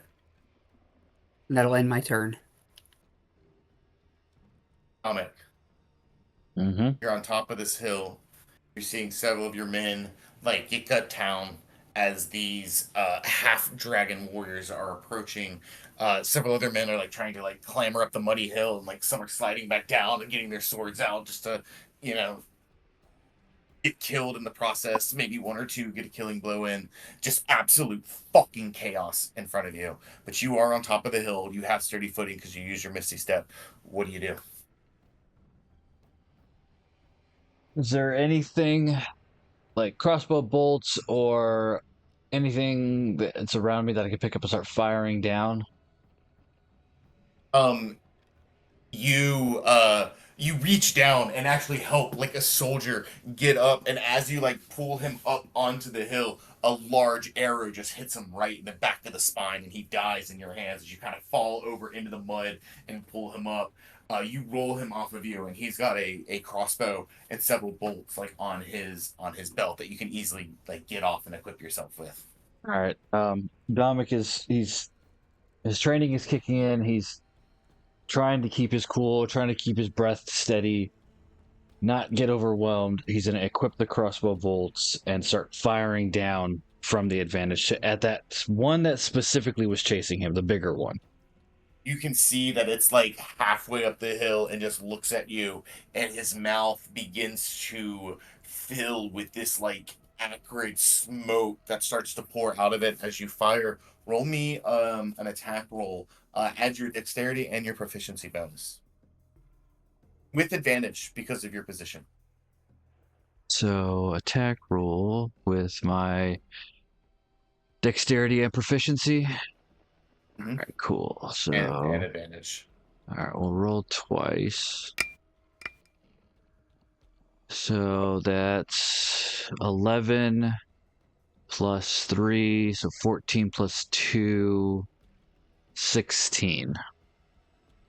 16. Yeah. Yeah, you fire into this beast. Roll me 1d6 as your dex. D6 at my dex. That is 5 plus 3, so 8. You fire down into him as he's releasing the smoke, and your arrow goes straight into the back of his skull as he like rolls down the hill dead. You all see as this like wisp of light reacts violently on top of Domic's face, and is as though it just took some damage. But I am still gonna need that Constitution saving throw from you, Dom. Straight or with advantage? Just straight this time. You pissed it off, so it's doing it Okay. hard. Sounds good. It's a 7. We'll have the golden dice. I can use it. Need that for a death save. Yeah. Yeah. As you like kind of enjoy your victory, another arrow comes from down below and hits you right in the shoulder, Dom. You are going to take for me. 13. Oh Spirit damage. God. Okay. All right. Big ol' roll. Oh God. You see Domic just jerk and react violently as the light just sort of like was pushed off of his face and then just like went like back almost into his skull, and you can see part of his skull like illuminating as this thing almost appears to be like electrocuting what looks like Domic's corpse. He's just jerking around on the ground. Staris. You make it to the backstage of this massive theater. You see several different crew people putting away various tools. There's a couple of other performers like trying to warm up and get ready for their next act, and they look at you with just disgust and rage on their face as you come storming back through here like you own the place. You're in a large kind of like backstage area. You can see there's like a workshop off to your right, and then just in front of you there's another doorway, but you don't know where it goes. And behind you, the crowd is like bursting through the door, following you backstage.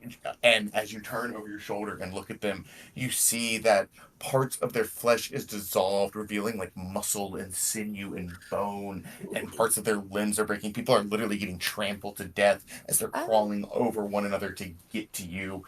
And this, similarly to Domic, this very muted environment. Like it feels like a theater, it feels like a playhouse, and you see all the scenery and these costumes in this backstage area, but it's got this weird, almost monochromatic tint to it.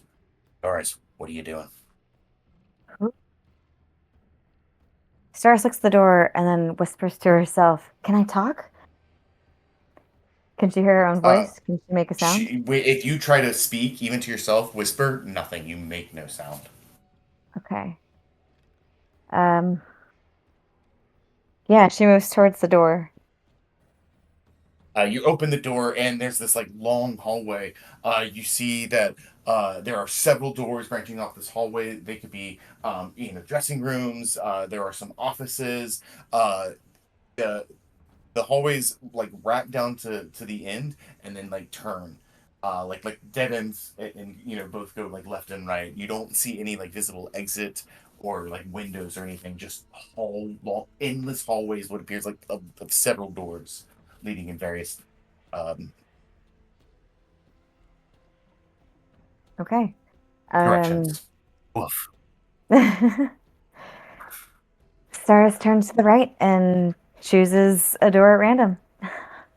She starts booking it as the crowd is on your heels, as crew members and other performers that were backstage now join this ravenous mad frenzy.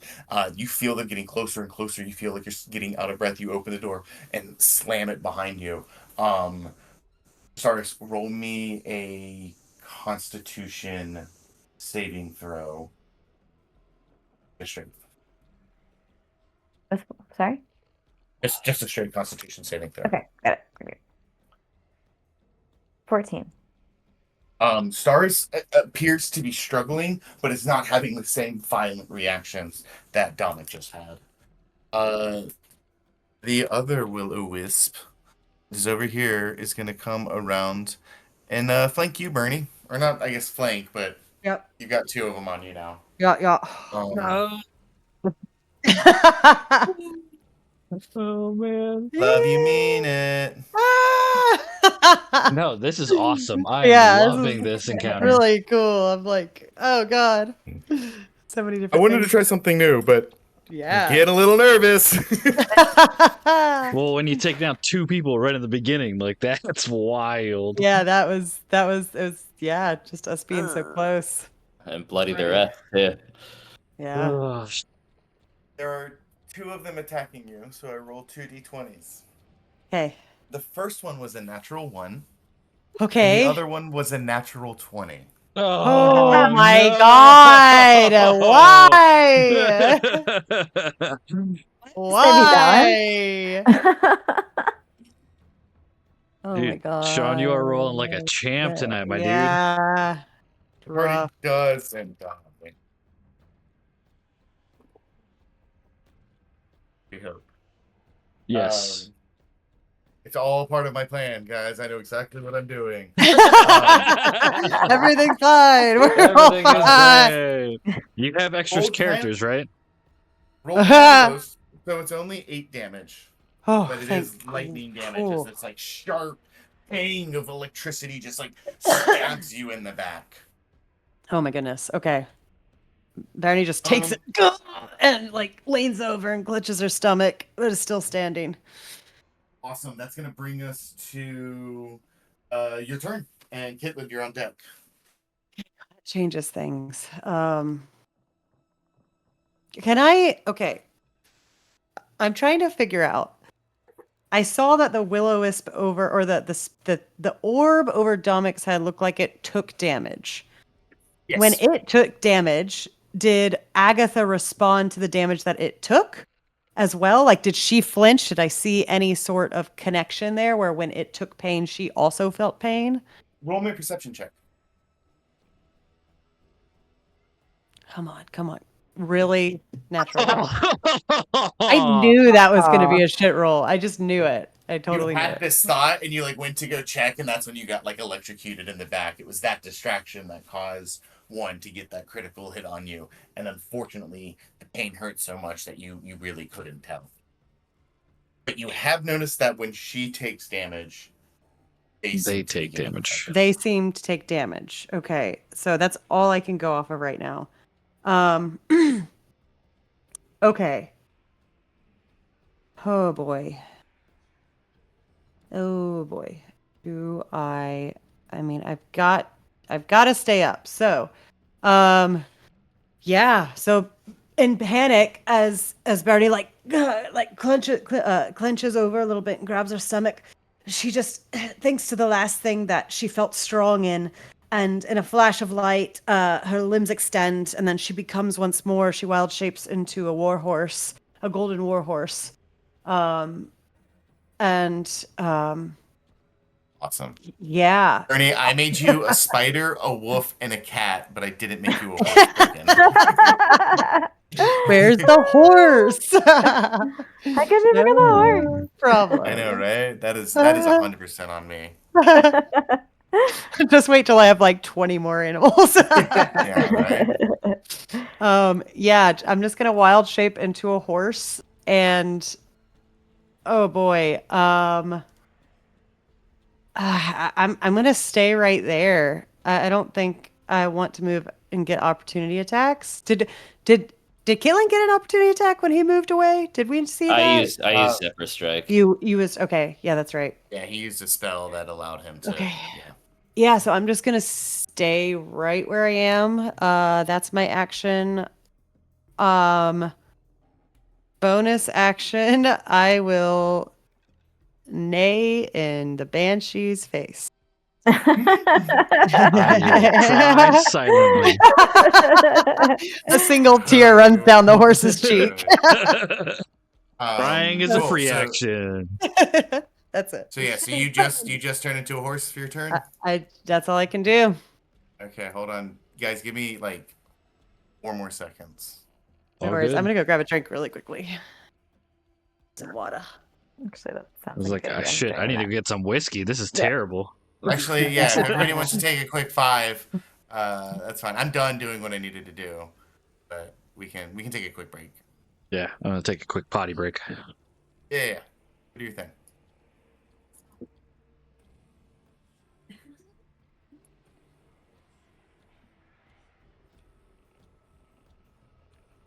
Horse.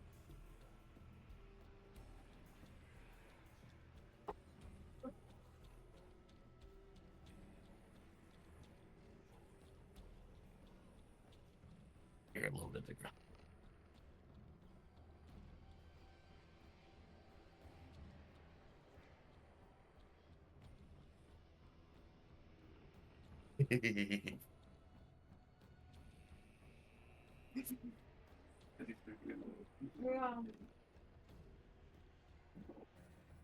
Sure you do.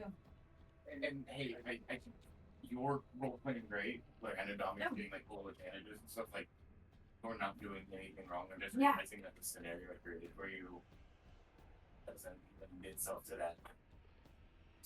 Yes, All but good. you're doing great. No worries, no worries. I'm all good. Hey, I kind of realized that, but because you're not like doing anything that like really is disrupting the like nightmare, but you're also doing exactly the right thing. So.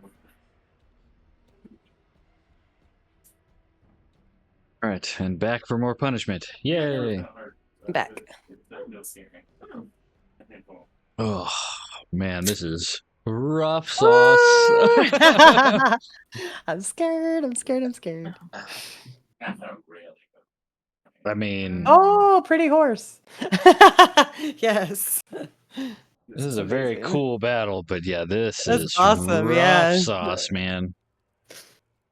Yeah, we've had some weird low rolls too, like to start and like I I feel think like when all it of really us have just had matters. really bad rolls. Yeah. Yeah.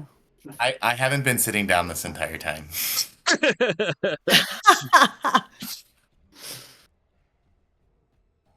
Who's the girl? None of it?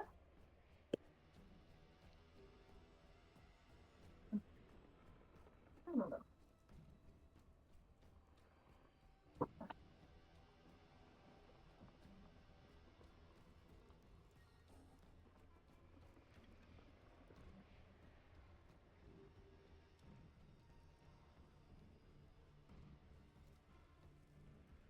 Y'all back? Yes. I'm back. Yes. Yes. Nice. Yep. Okay. Cool. Yep. Oh, sorry. That Ernie, pink just- circle was supposed to be my moonbeam. I didn't know if you had something else my you wanted bad. to put. Oh, it's all good. I didn't say anything. I just put it there. But I think moved that's what it was. It was. Come on. I don't know how to Don't get rid do of it this. now either. Oh, there it is. Undo. Is your moonbeam not still up? It is still up. Yep. I'm just gonna replace it. Cool. I think that's where it was. Perfect. Yeah, that seems about right. If it's off by 5 or 10 feet, I don't care. Cool. So that was the end of Bernie's turn. Kitlin, that brings it to you. You are still afeared, so cannot End of my move. turn, I do that. End of your turn, you can repeat the saving throw. During your end step, Oh no. All right. step up, keep me, girl. Nerd. I'm going to. You're the one playing D&D right now. Yeah. I'm gonna use half of my personal walking speed to dismount off of Pamela. Okay. I'm gonna touch her and use speak with animals. So I'm gonna give her a complicated command. Okay. I'm gonna say, Pamela, bring me the amulet. We must destroy it. And then I would like to move Pamela. Cool. Whoa. So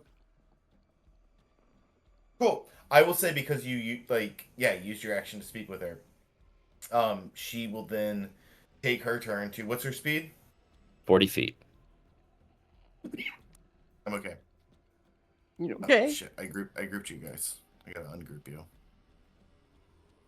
5, 10, 15, 25, diagonal. 30, Diagonal there. If I can move her. 35, 40. I had a She I had can- a route. If I can get Okay. control. Sure. Go for it.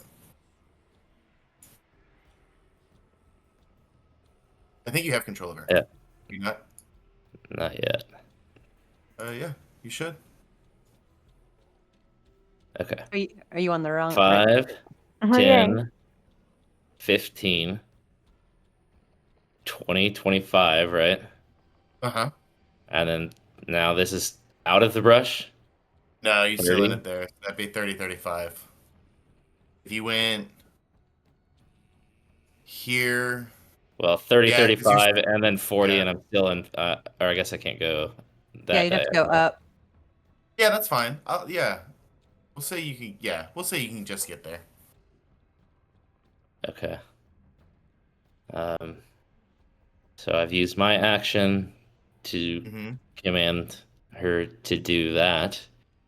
You want her to pick up get- the amulet and bring it to you? Eventually, through lots of running through brush. Yeah.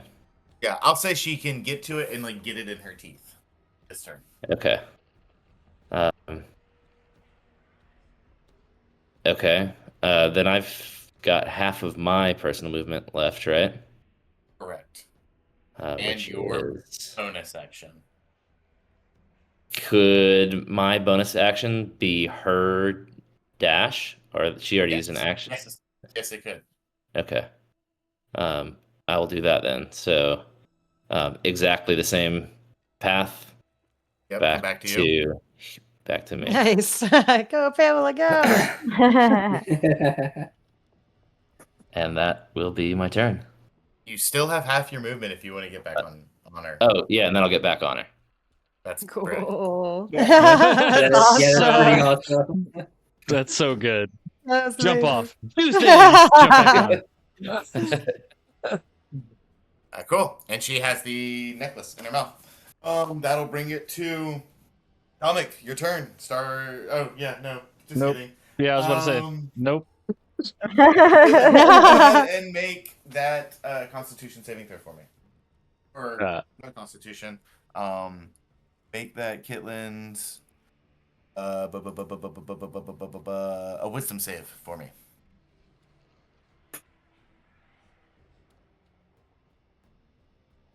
Another 10.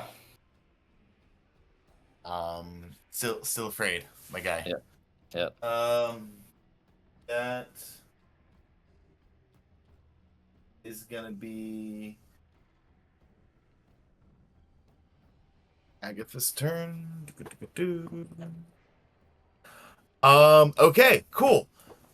Because I just got a nat 20. That's really rad. You Oh. see Is it though? Agatha is floating above you all, just like weeping these like black tears, and just has this like horrifying visage. She just collapses to the ground. Caitlin, you are no longer afraid. Whoa. And Whoa. she is just weeping into her own hands. And she looks up at you, at the horse. Help me, please. And you see one of the wisps like immediately turns away from you, Bernie, and puts its attention back on Agatha. Ku, that is your turn. Okay.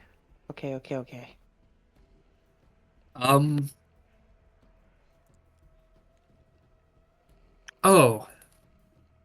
Okay, so these wisps have entered some bodies here. They have entered Domik and they've entered Staris, and they're more like kind of like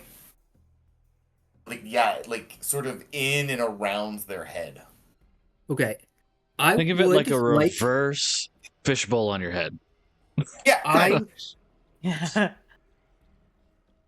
I would like to try and pry them out with Mind Sliver. Ooh. Okay, so how does Mind Sliver work? What does the spell do? It is a cantrip. I drive a disorienting spike of psychic energy into the mind within range. The target must succeed on an intelligence saving throw or take 1d6 psychic damage, and they subtract 1d4 on their next saving throw before the end of my next turn. Okay, cool. So which one would you like to target? The one in Domik's head. Okay, and it is what type of saving throw? It is an intelligence saving throw. Does a 19 do it? Yeah, holy yes, it does. Shit, dude. I'm rolling a different die each time. Nothing was to roll below a 15. Go wash your hands or something. You got good luck on them. Do you have any holy water over there? Like, Jesus Christ. Fuck you guys. We're just gonna win. I'm so sorry. I rolled a natural 18. Damn. That was an awesome ploy. Yeah. But you see, as you cast the spell, it's so entangled with Domik's mind. You feel that it's like almost too difficult to really like pinpoint the spell on the target without hurting Domik, and you hesitate, and the spell fizzles out. All right. Then I will get next to Staris and start tending to her. But that's my turn. Staris, you shut the door and slam it behind you, and you press your back up against it, and you feel just the weight of dozens of people, monsters, creatures, whatever that was following you, just slam into the back of it, using all of your might to just hold the door shut. The room you're in is pitch black. What do you want to do?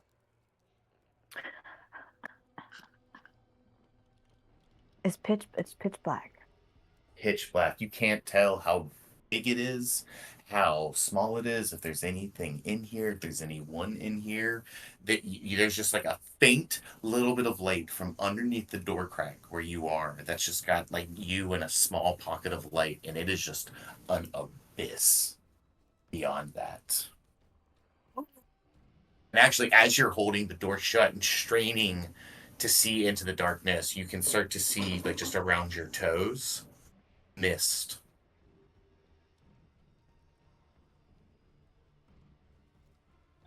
Cool.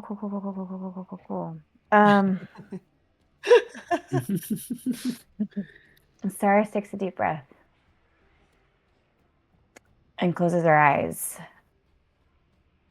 and just focuses on the fact that she is not afraid of what's happening and just trying to mentally resist everything that is happening right now, and just kind of repeats to herself, I'm not afraid. I am not afraid. Yeah. I am not afraid. dawdling away when you should be focusing on your studies, I see. And your eyes snap open, Stars, as you hear the sound of your father's voice. You are back at home, back at your private studies, and you have just been looking out the window. Your father has caught you daydreaming and idling away as he had done so many times in your past. Stars, I need you to make me a Constitution saving throw. Make it with advantage, please. Okay.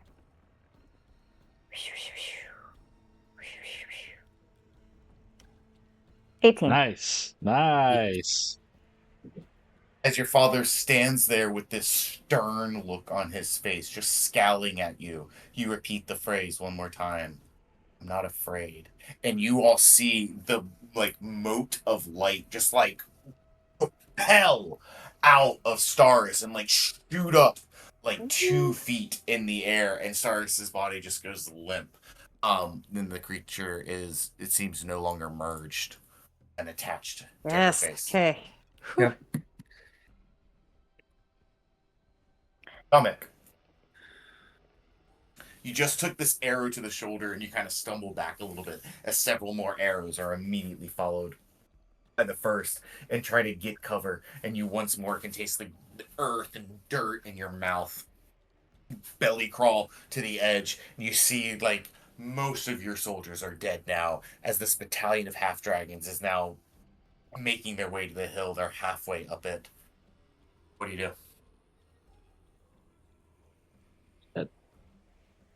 I think. I mean, this is everything Dominic wanted. He wanted to be with his brothers. He wanted to be a hero. I think he's gonna kind of just gather up all his courage. He knows it's really dumb, but he needs to protect whoever's out there, and so he's gonna stand up, kind of brush himself off, walk out, and as he walks out, he's gonna transform into his hybrid form, and gonna bring it out to the opponents in front of him.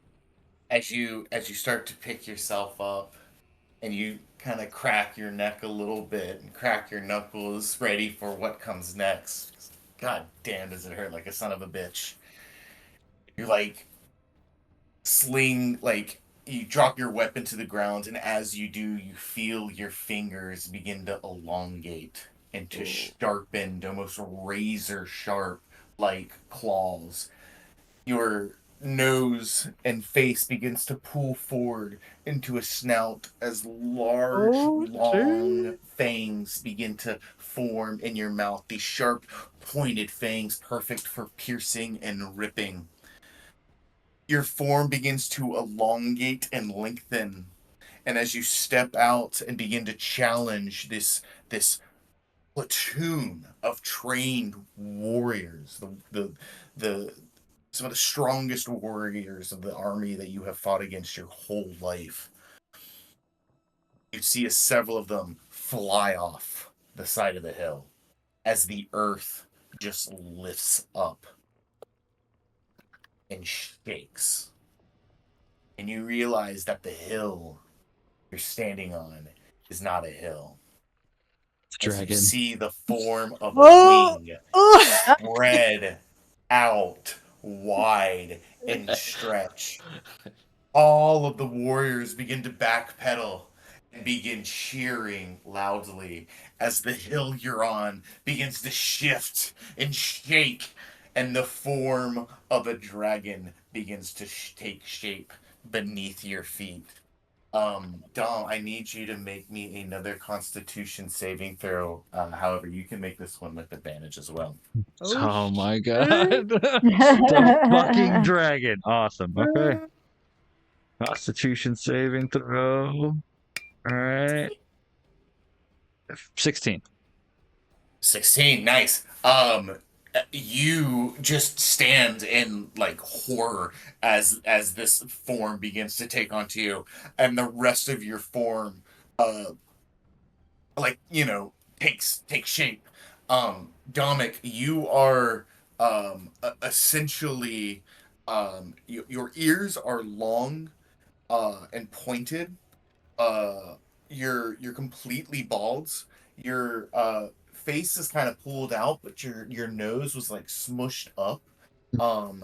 You can see way better than you could before as you look out, and dark light doesn't matter. You're about 1.5 feet taller, but you're also a little bit skinnier. Your arms and legs are super elongated. You have incredibly sharp claws, like kind of a ridged spine, as you take this mutated form. Cool. Crazy. The other wisp is going to fly into Agatha's head, and you see Bernie from the eyes of this large draft horse. You see as Agatha is just looking up, pleading at you. A slight tinge of confusion, maybe in her face upon seeing a horse. As this wisp kind of enters her, it like attacks her head, similar to how it had with Saris and Dominic. You see the sadness and the despair immediately just gone as she is once more just filled with hatred. The other will-o-wisp is going to attempt to attack you while you are distracted, Bernie. Does a 12 hit your horse? It does, yes. Okay. How much HP does a horse have? 19. Okay. Only takes 7. Okay. Cool. That brings us to Bernie's turn. Okay, I saw what happened. The Banshee, Agatha reached out and said, help me, and then looked, the will-o-wisp I saw, got distracted, went to her, so, Bernie's going to focus, the horse, turns, her head turns, her eyes glow, and she's going to refocus the moonbeam and bring it down upon the will-o-wisp right next to me that just attacked me. Okay, cool. Instead, let me just move this and boop, boop, boop, boop. Nice. That's my action. Here, this. And yeah, so that orb, it's Constitution saving throw and needs to beat a 13. I did not. Okay, so it's gonna take 9 points of radiant damage. 2d10s, you get 9? Oh, that I know. sucks. I roll horribly. That's only slightly below average. Average is 11. Yeah. And that was. Can you guys see the little color stamps on them? Yes, the green one. The green Yep. one. That's the green one. Yep. Okay, cool.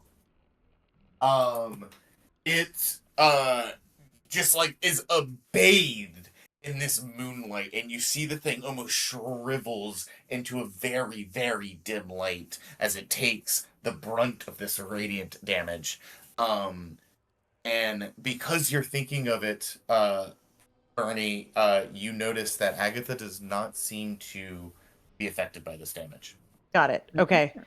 I think I turned to Kitlin, who I can see. I can't really see Ku amidst the brush, and just let out an intense, high pitched bay over to him, trying to get his attention to what happened. Trying to somehow communicate in my form that I'm going for the light orbs. You point with your horse face. Yeah, I rear up and I bay and I point at it with my nose. Hold on, I might have the ability to understand Kitlin, you. Give me 1 second. Oh, no, yeah. hold on, Kitlin. You hear Bernie say, Oh, the light, go for the light, because you just can't speak with animals and you understand everything she's trying to communicate to you. Amazing. Nice. That's so great. The light.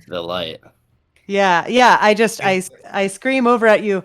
The light is what's what's controlling And you see Agatha. her moonbeam like hit one of the mote of lights, and it like shrivels up and becomes this dim flame as she damages it intensely. And that is my turn. Okay. Fortunately, bows and arrows that are attached to my friends' heads don't really seem to affect orbs of light. I don't think. Or Caitlin doesn't think. I'm sorry. Other way. I don't know. Okay. I'll yeah, that's try. my turn. That's my turn. Oh, good turn. Caitlin, you are up. Okay, am I grouped again? Yes. Yeah. Okay. Yeah, you should be. All right. I'm going to move on Pamela. 5, 10, 15, 20, 25, 30, 35, 40. Hey. And Bye. I'm going to say to Pamela, drop it, and have her drop the Yes. amulet on the ground. And then I'm going to take my quiver and holding just my regular arrows and one grease arrow in my right hand, I'm going to dump all remaining 12 grease arrows on top of the amulet. Okay. And then I'm going to use my bonus action to go 5, 10, 15, 20, 25, 30, 35, 40. Okay. Cool. And hopefully that's far enough away.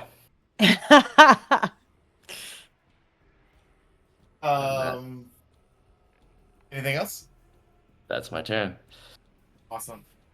All right.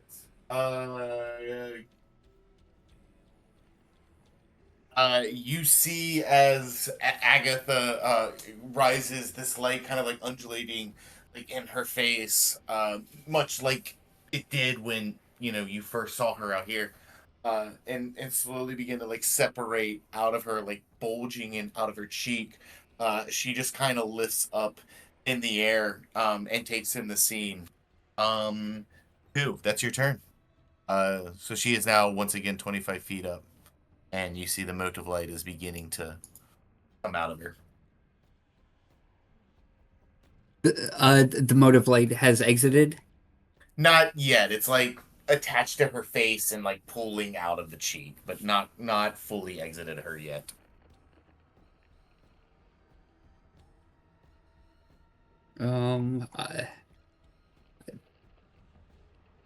I will try and cast Mind Sliver again to pry it from. This time I'll try and pry the one from Agatha's conscious. Nice. Okay. Like try and get it the rest of the way out. Yep. That's an intelligence save. It is 15. Natural 4, baby. Yeah. What's up? Good for 6 psychic damage. Hey. Oh, nice. And that was the blue one? Yes, indeed. Okay. It seems to kind of stop like mid like bubble and just like writhe a little bit in her face, as it seems pretty hurt by that. Hell yeah. That'll bring us to anything else, Q? I'll step forward. Okay. And try and close this gap between this wisp. Okay. That wisp is gonna absolutely take the bait and come at you.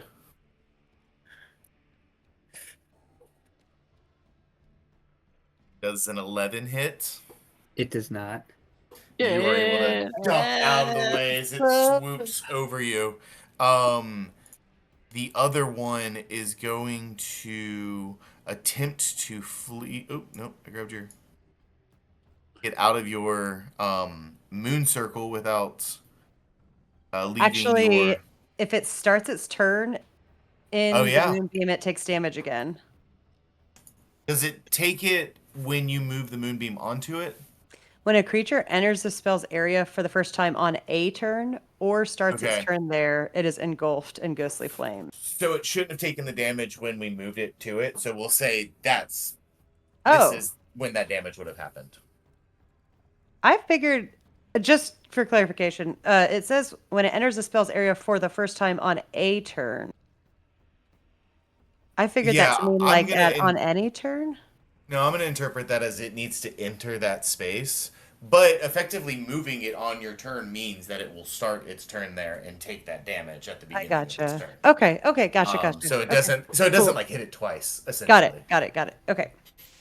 So beginning of its turn, it takes all that awesome radiant damage you did to it. Shrivels up, dim light. You got the freebie with the being able to tell Kitlin.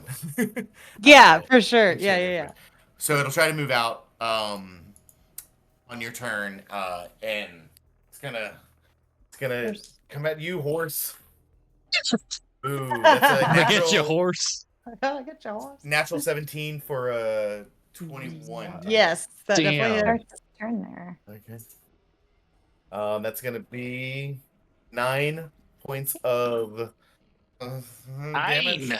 Okay, I'm still horsified. Just barely. Still I'm horsey. still a horse. Druids are such good tanks. Dominic, you are in full beast mode as the other wing now shoots out of the side of this hill and stretches out. The head starts to lift up. You see the tail rise up behind you. What are you doing? Jesus Christ. I'm just gonna dig my claws into the ground that I now know is the back of this thing and just hold on. You like run up like the ridged spine and like leap into the air and just sink your long razor sharp claws into the back of this creature's neck, and it like shudders and responds with this like large roar as its wings flap, and it lifts up into the air, and within an instant you're 30, 40, 60, 80 feet up in the air, just hanging on by your claws. Roll me another Constitution saving throw. Okay. With advantage. All right. That is a 15 and a 4, so 15. Okay. You see that, Dominic's form is still kind of convulsing a little bit, but not as violent as that first initial jerk as he seems to still be resisting it. Staris, the banging has stopped. You no longer feel that crowd just slamming into the back of you. You actually feel like a sense of peace for a moment. Surrounded in this inky void. You had this vision of your father. You told him you weren't afraid, and you just felt like everything around you dissolve. And now it's just nothing. Just a complete void.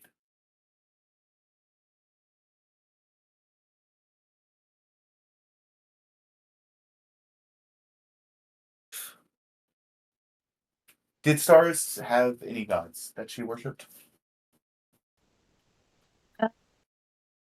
Not, I would say, religiously. I think there is. We honor the gods, but we don't really worship them at the Sandrali household. Oh. At first there's nothing. And then Stars, you begin to hear music. Can't tell if it's coming from somewhere or if you're just hearing it in your own head. But it's warm and inviting and pleasant and nostalgic and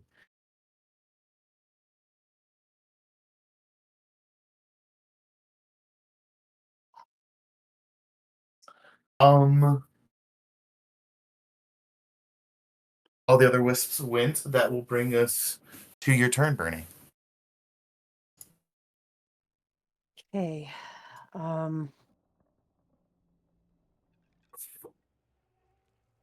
I will, for my action, I'm going to move my moonbeam again. I'm just going to swing it around to this square right. Well, no, because I don't know where that will-o-wisp's going to go. Shoot. I'm just going to keep it on the same green one, I think. Okay, cool. So I'm just going to move it 5 feet to that green. Yep. And then, oh, crap. Gotcha. I gotcha. There we go. Yeah, just move it on that. And then I will move. I'll move 5 feet up as well. Okay. So in between it and Agatha. Agatha. Yep. Just kind of floating above you a little bit too. Okay. Yeah, that's it. Cool. Kitland. I'm gonna look at my pile, and I'm gonna bring up the bow and like sort of turn my head and wince, and then shake my head. No, no, no, and move back 5, 15, 20, 25 to here, and I'll use my bonus action to flip down the new Milo Oz clip on my bow. Okay. And I'm gonna load up a grease arrow, and I'm gonna aim for the amulet pile.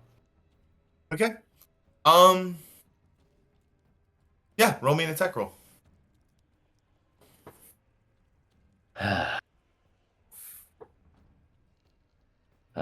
Hold on, I just want to read again what the numbers we don't want to hit are.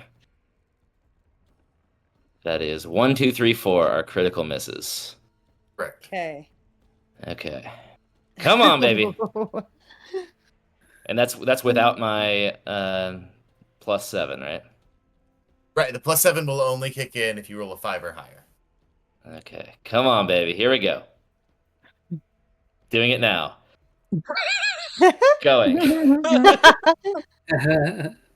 Oh! Nice! Woo! You release the arrow, and Milo's invention works beautifully as the arrow just ignites as it passes through the mechanism or hits that part of the mechanism and sails through the air and lands smack in the middle of all these grease arrows. And for those that are conscious, there is just a fireball in the back of the space. How many arrows did you have? That's 12, so it'd be 24 d6 fire damage. Jesus Holy Christ. You had 12 of them in there? Yeah, right, and it's 2d6 per. So, no. What we're going to do is it's 2d6 for the initial one. And then I will add a d6 for each arrow that was in there. So there was 12 that you dropped in there. So 2d6 plus 12, you get 14 d6 damage. Holy moly. Yeah, that's fair. Yeah. Everyone, how do I do multiples though? You can do if you backslash R 14 d6. Backslash? Where? What the fuck? Are you doing it in D&D Beyond, or are you doing it in Roll20? I'm trying to do it in D&D Beyond. If you just click the D6 a bunch of times, it'll add like a little number next to it. Okay, I see it. Okay, 14. Okay. Rolling to everyone. You just did 4. Oh, that was me. Oh, okay, sorry. Calculating. One's still rolling. There it is. Nice, 52. nice. Holy Holy shit. crap. Hold on, I have to do some math. Oh my gosh.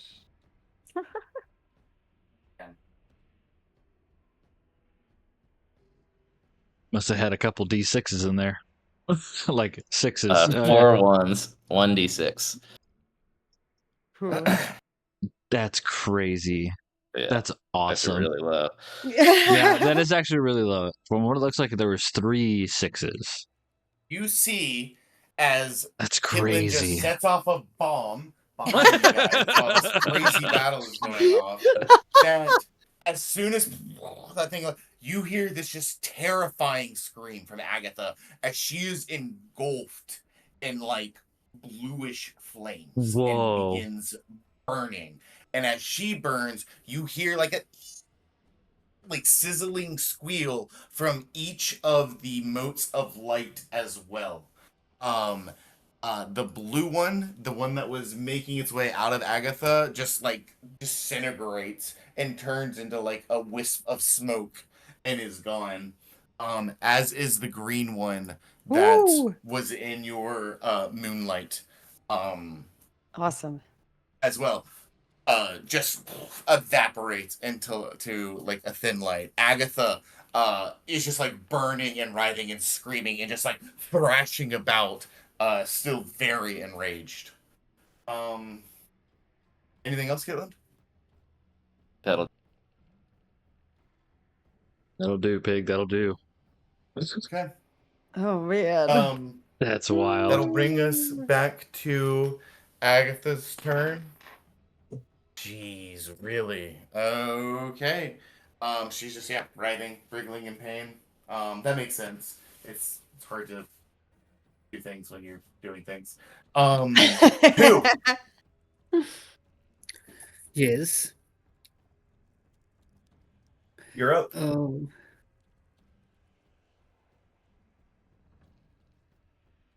All right. What does Agatha look like? She is like in the air, just covered in this like ethereal blue flame, just writhing and screaming. She looks like she's in complete agony.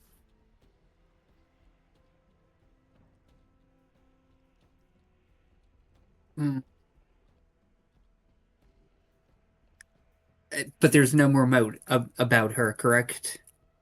Oh, that moat was disintegrated into a snuff of ash and powder. All right. I will attempt to shocking grasp this moat next to me. Okay. That I can see what the hell is going on. Nope. A 10? The moat Oh is damn. too deft and is able to easily avoid your grasp. I will move closer as I kind of inch around the moat, but I'm done. Okay. Ku, it is going to attack right back at you. Mhm. Does a 17 hit? No, not when I cast shield. Okay. Uh-huh. It's like coming right towards your head, and at the last second, you get the shield spell up, and it glances off, and you turn around as it flies up above and around you. The other one, right? Dominic, your claws are sinking into this thing, and it just is writhing in pain as you like just pick your claws, keep digging back into it. Something seems to have happened to it that is just causing it to absolutely freak out, and it's starting to spiral like back towards the ground. What are you doing?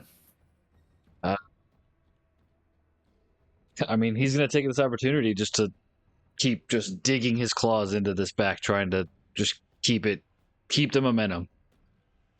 That's what he's doing. Digging into him as this thing continues to spiral into the ground, and you both seem intent on just absolutely destroying each other. Go ahead and make an attack roll with advantage. Okay. But you're going to make your Constitution save with disadvantage. All right. Attack roll, I guess, with my claws. Mm-hmm. All right. So this, and then this.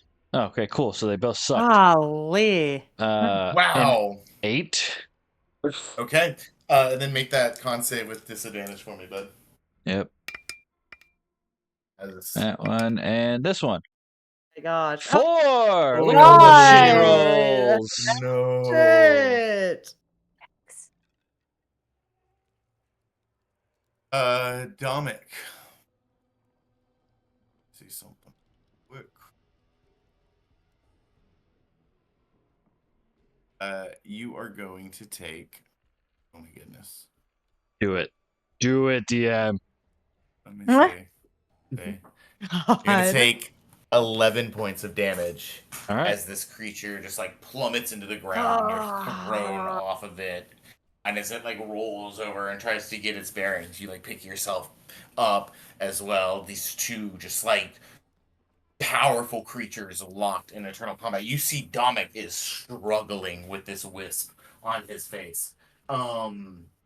That's gonna be it because the other one missed coup. Bernie, then Kitlin. Okie dokie. I think.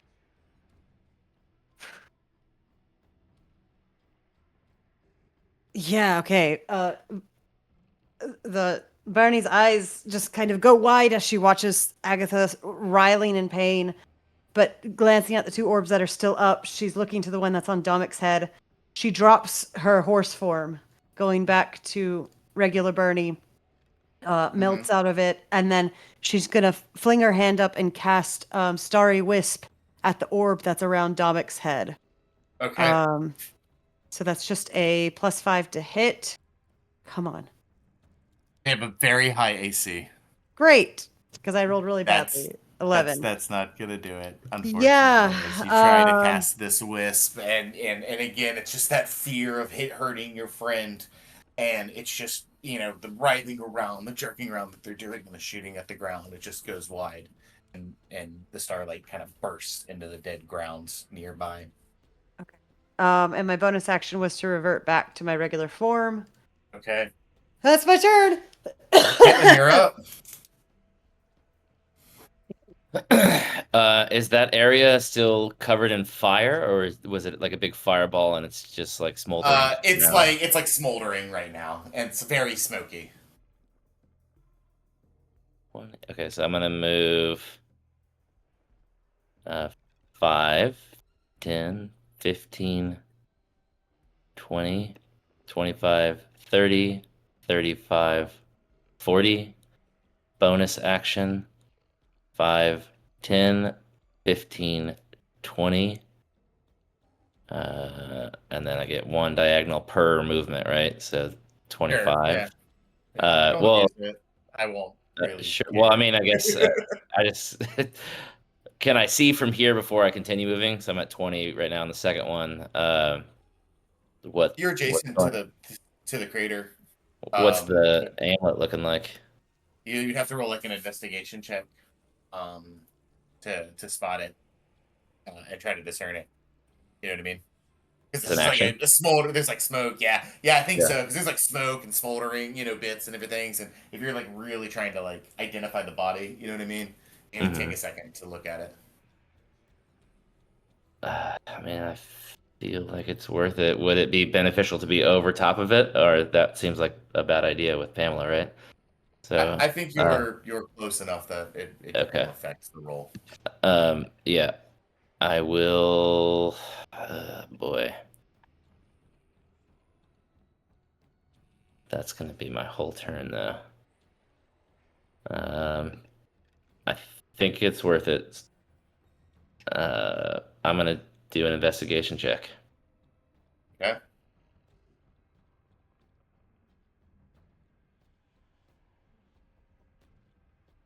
Okay. The necklace is completely destroyed. You see like bits of chain. There is nothing left of whatever was who found in the well. Mission Okay. accomplished. In that case, I'll go 25, 30, 35, 40. And that's it. Okay. The flames have kind of died down off of Agatha now.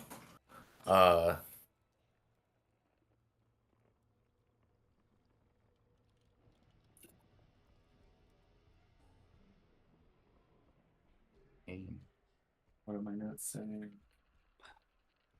All right.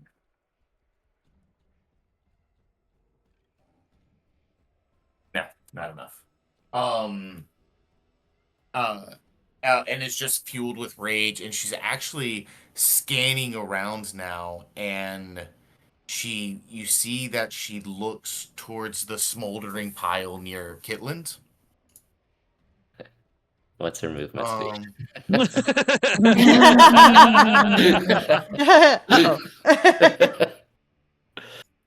And she just... Do you guys know what keening is? Yes. Like, is that We just rocking back learned and about forth? Yeah, King. we just learned about it, yeah. Yeah, it's like a form of mourning that's like intense wailing. Like, I don't know if you guys have ever seen Midsummer, but when she's like screaming on the floor with all of them, that's kind of like a good example of keening. That's kind of the sound she makes as she stares at the smoldering crater. And her rage becomes tenfold. And then there is nothing as she vanishes from sight. Like that.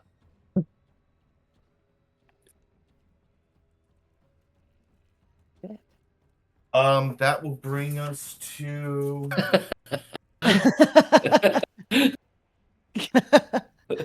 Okay. Who, your turn. Okay.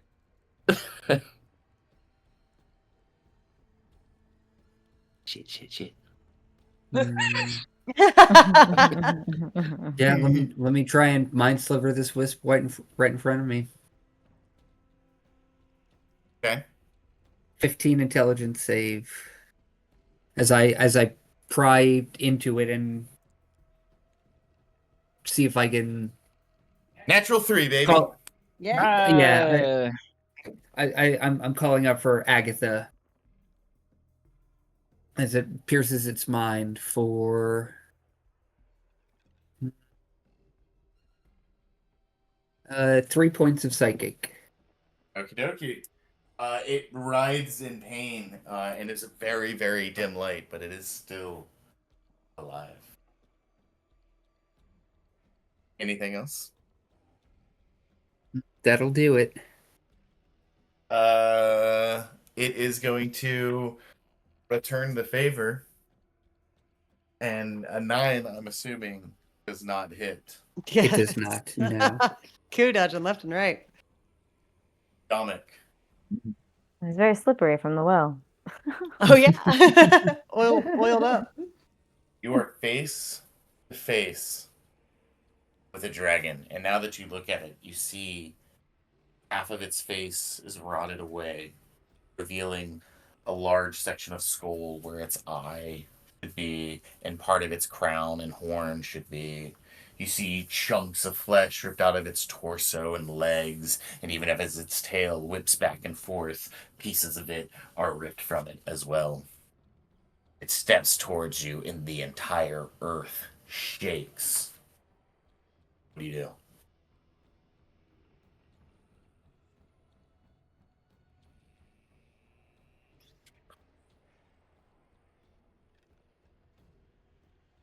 I think Dominic he's bloody to this point, just spitting up wads of blood from his muzzle and just cut up. His fingers hurt. He just has intense pain all over his body. But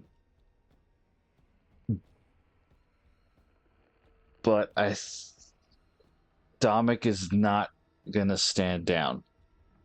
He was in this knowing the fight was gonna be probably his last, and he's just gonna stand tall and continue with the attack.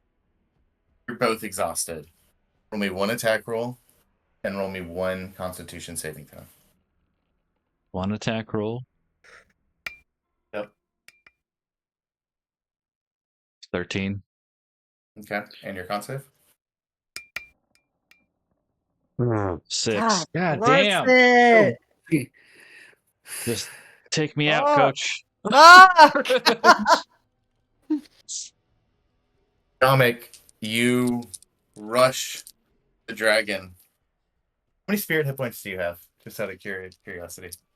I'm still in double digits. If you want the exact number, I can tell you. Send me a message. Okay. Oh, God. Discord or Roll20? Discord is fine. All right, cool. Okay, cool. You lunge towards this dragon as it exhales literal death, like a cloud of death at you, and you run straight through it, claws out, and just feel them rip through flesh. You all see this mote of light and Dominic just like wrestling with one another. Dominic is literally looks like almost having a seizure on the ground as his body is convulsing. His eyes and nose and ears and mouth are bleeding that same black well water blood that you saw Agatha crying as his body is shaking, and you hear like the shrieking sounds that's not Dominic's voice coming from his head as he and the wisp are locked in this intense combat with one another, and eventually the wisp fades into dust and is dead. Dominic, you take Dominic Uh-huh. 7 points of damage. Ah. Oh my God. 3d6. I rolled a 3, a 3, and a 1. Oh my god, that is so lucky. Oh my God. Oh man. Jesus Christ, Dominic is just gonna be. Oh my God. I'll never This die. As this wisp, like, floats away, Dominic hits the ground, and as this, like, rage was happening, Bernie, because you're right next to him and kind of have been, like, standing guard with Dominic this whole time, you saw in this last, like, violent attack with the will-o-wisp that, like, parts of Dominic's hands were, like, elongating into claws, and his snout was becoming almost, like, bat-like, and his ears were, like, stretching out, and his body was, like, stretching out in weird ways, and then would, like, snap back to Dominic. But something weird was happening in that last bout. But Dominic does appear to be the victor as he collapses on the ground, and the wisp shrivels into dust and darkness. That brings us to your turn, Bernie. Okay. Yeah. If Domic's body goes still, then Barry's just going to turn all of her attention to this last wisp and fling the moonbeam over atop of that. Just like rage in her eyes. She hovers the moonbeam right above it. Cool. Caitlin. Oh, I'm sorry. Nope. That's it. I'm just trying to move this. Okay. And are you still a horse? No, I'm not. Okay. I can bring you back.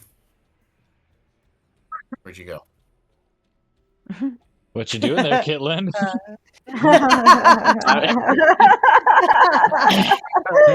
Just making sure that if the arrow goes straight through it, it doesn't fucking hit stars on the ground. Got it. Oh god. What you doing there? That's great. All right.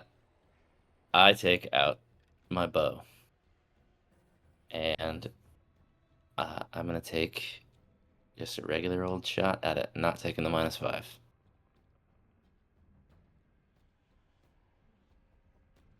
Okay. 17 to hit.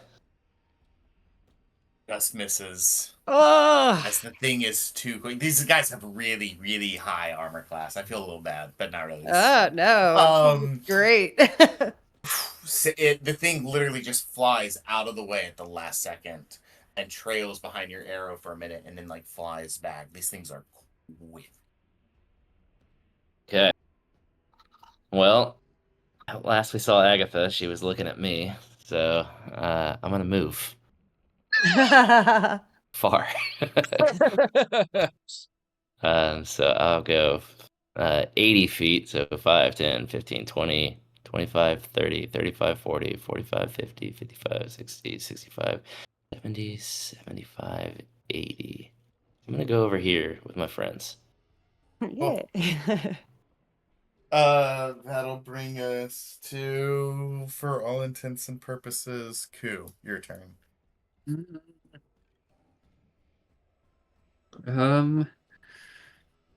Yeah. Let me try and mind sliver this this last wisp out here. Intelligence? Correct. Damn it. Not you. I clicked. Damn. You got a 15. Yeah. If it meets, it beats. So, Okay. unfortunately. Sorry, my guy. So yeah, you cast this spell on it, and you see this like arrow whiz by you as the wisp like kind of follows it, and you almost like get distracted by it, and just aren't able to connect with your spell. Is that the end of your turn, Mr. Ku? That is it. Okay, this last will-o-wisp is gonna get one more. Oh, it starts its turn in the thing. Oh, yeah. It rolls a what type of save? Con 13. And it takes half if it fails, or nothing if it fails, Half if it fails. or succeeds rather. Sorry. Yeah, succeeds. Takes half. 9 I get +0 to con, so that is just an 11. Yeah, so it takes 9 more points of radiant damage. Hey. As this thing kind of like flutters around Kitlin's arrow and avoids Ku's spell, a beam of moonlight just washes over it, and it shrivels up and just completely dies and disintegrates. Yes. Ooh. Staris and Dominic are still unconscious on the ground. The air is still cold. The wind is still whipping. The sun, while presumably still up somewhere, is not to be found here in this little hole. Agatha reappears, standing near the smoldering crater. However, she is not the rage-induced beast you just encountered. She is filled with a great sadness and despair, and begins to weep where the hole is. Whoops. She does not appear threatening. You do remember me telling her it was her mom's necklace, right? She To does. be fair, it got the job done. I mean, yeah, it did. She does not appear threatening in any way, and you just sort of see that she kind of has a calmer form. Parts of her are barely visible. It looks like this battle has taken a toll on her. She is much more translucent now, or transparent now. And you just kind of hear the faint sound of what sounds like a young woman weeping.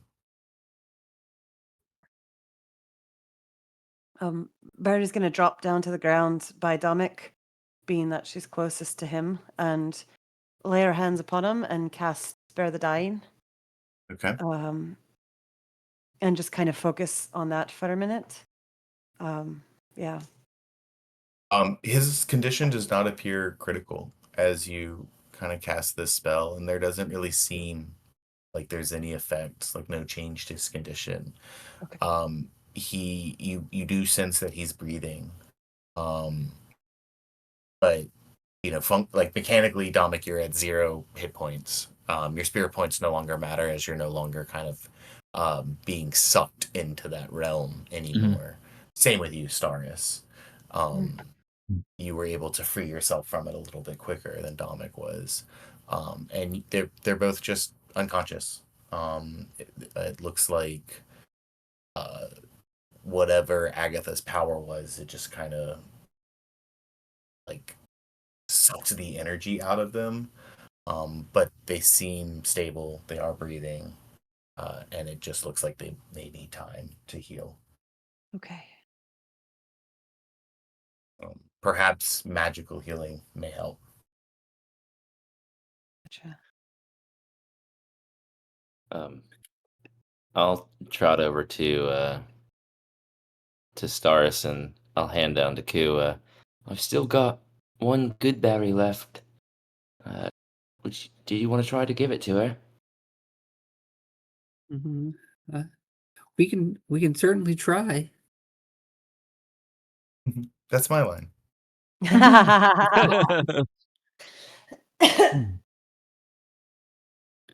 Ku, you give her the good berry? Yeah, we will administer. Cool. Yeah, you have to kind of, make her chew it and like kind of hold her neck Do you up. baby bird it? Nom, nom, nom, blah. What are you guys doing? Well, she can't do for herself. Yeah, squeeze the juice down her throat. And after maybe 10, 15 seconds, Staris's eyes flutter open. Staris, you are conscious with 1 HP. And surprisingly full.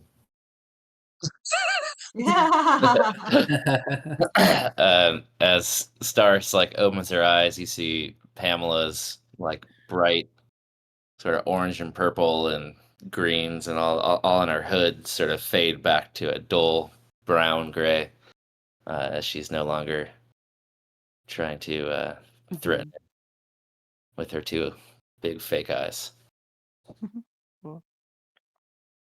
Bernie And sees she'll give Staris a lick. Aw. Cute. What was that, Bernie? I was just gonna say Bernie's gonna like watch them kind of get the good berry out and squeeze it in her throat, and realizes that she also still has one on her. So I'm gonna do this. Cool. Yeah, Dominic, and again, same thing. About 15 or so seconds later, your eyes fluttered open, Dominic, and you are conscious at 1 HP.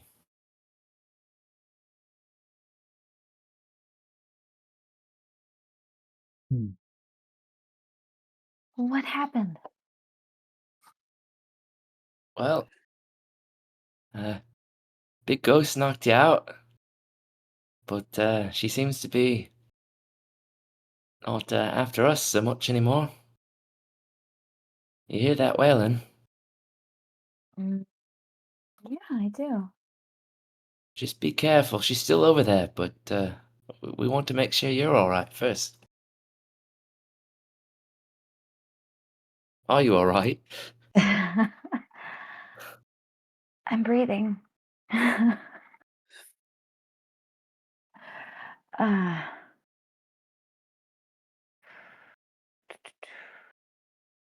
I have any?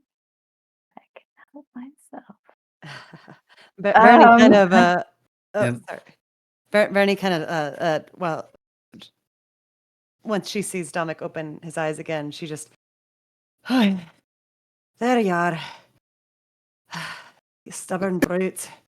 And she's gonna kind of stand up and lean over and like put a hand out and say, "All right, on your feet, come on now," and just kind of like try and like be tough to Dominic and like like try and get him to just, I don't know, be okay, basically.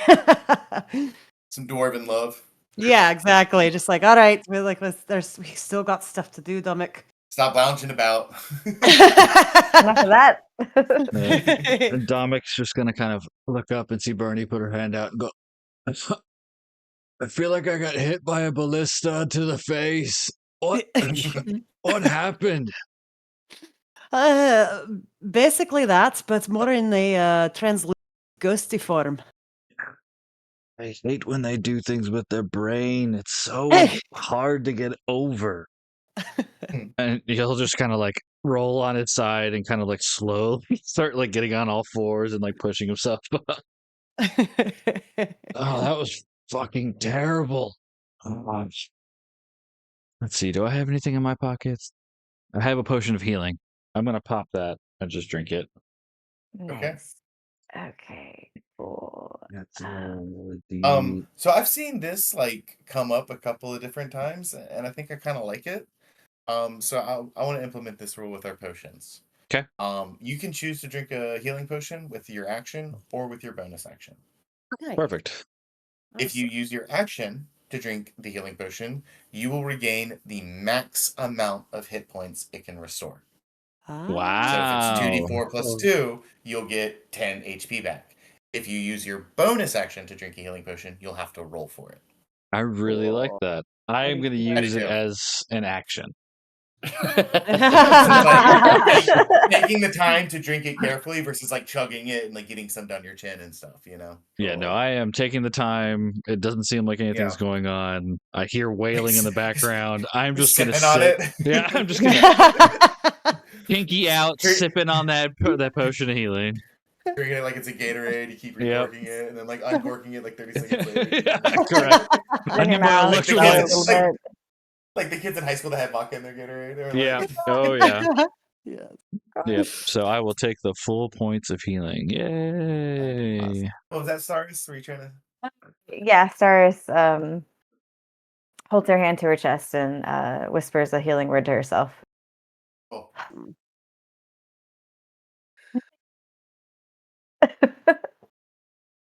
So, what did you do?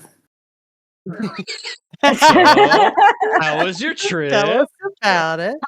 It was a nightmare. Is that smoke I see?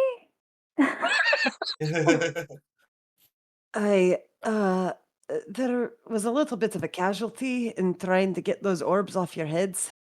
Kitland, I guess you could tell her a little about that. Right. Well, I thought maybe I'd destroy the amulet, but seems to have made her a bit sad. Oh dear. We might need you to talk to her, Staris. Maybe apologize on me behalf. Domic's going to hear this and go, I told you it was her dead mom's necklace. I mean, it got the job done, but You hear the sobbing just like get a little bit louder as Oh, Dominic screams at no. Mom's necklace. To be I fair, didn't mean we're in a anything by little it. bit of a bind. I mean, I understand. You prioritize what you had to prioritize, but I agree. I think, Staris, you might need to go over there. You're the savviest one with words. All right. Say she'll talk with me. Before you go over, Barry's gonna come up one more time and say, all right, now we did this before and it didn't work great, but let's see if it works this time. And I'm gonna cast an I can't, shit, I'm out of this spell. I'm going Out to of spells. pat you on the back and say, off you go then. Off you go. Oh my god. I will follow behind at a distance, and I'll take my hat off, hat in hand. Oh, The shame walk. yes. Caitlin's bald head shimmering in the moon in Bernie's moonlight.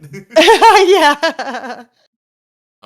Okay, so Staris and Kitlin's, you went to approach Agatha. The rest of you kind of just staying behind. keeping an eye I on wanted the to give situation? Staris guidance. Nice. Okay. Very good. Thank you, Koo. Yeah, you can do that. Yeah. We got to do our best.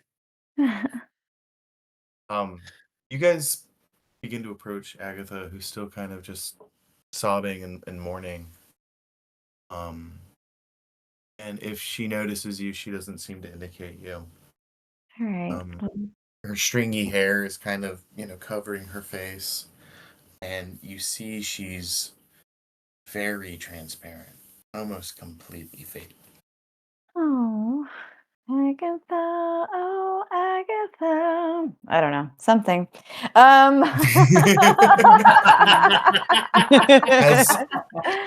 As I'm you- so sorry. as Oh. you oh, as you sing to her and approach her, you hear the weeping begin to stop. And as you get close enough to her to speak to her, you hear she actually speaks first.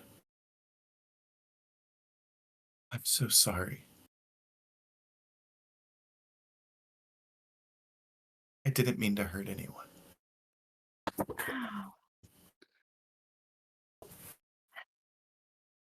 Well, I'm the one who's sorry, Agatha. I know that amulet meant the world to you, but I didn't know what to do, and I was trying to just think on my feet. But I apologize, and so does me trusty steed here, Pamela. And I'll pat Pamela and make her do a cute face and maybe lift her paw up. No. Oh. Agatha looks up and you see she actually kind of smiles a little bit at Pamela's gesture. Forgive don't- you. I don't blame you, little one. I wasn't myself. I was trying to hurt you, and that necklace had been lost for a long time. This is actually somewhat better than it rotting away down there in that well. I forgive you. And she kind of like gasps in and becomes a little bit even more transparent. And she says, but I think that this is what was tying me here. Now that it's gone, I can feel myself fading from this place. After so long. Well, we did want to give you comfort, but we were also looking for some information and thought maybe you could help. Ask quickly. I fear I have little time. Thank you.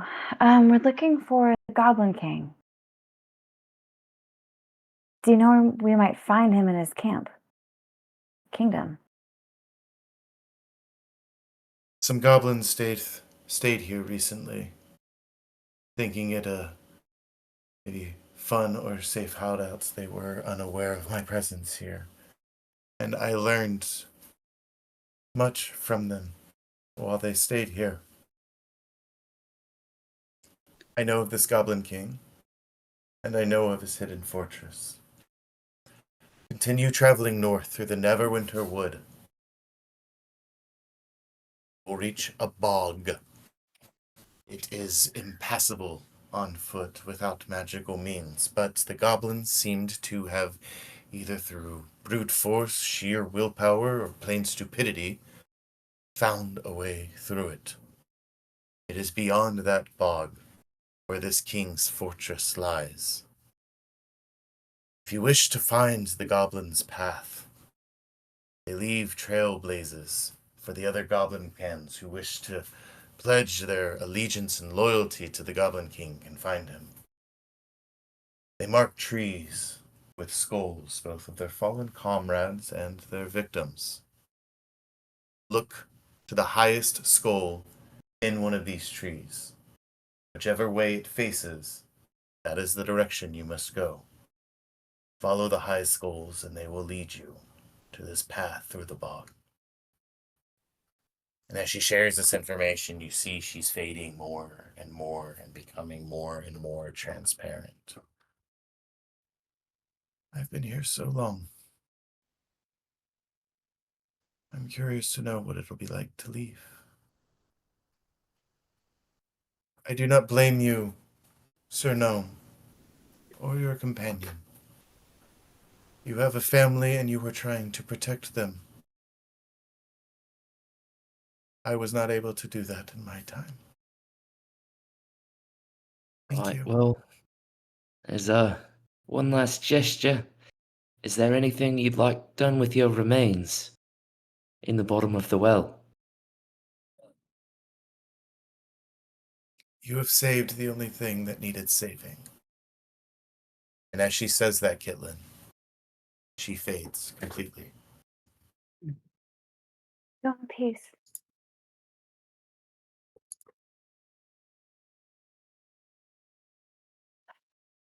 Well, Pamela, Pat. we know where to go. Hey, we got what we came for. That and then some. All right, we're all I- a bit fucked up. I was in the and that was like cinematic and stuff. I think she would have imparted like one last warning before she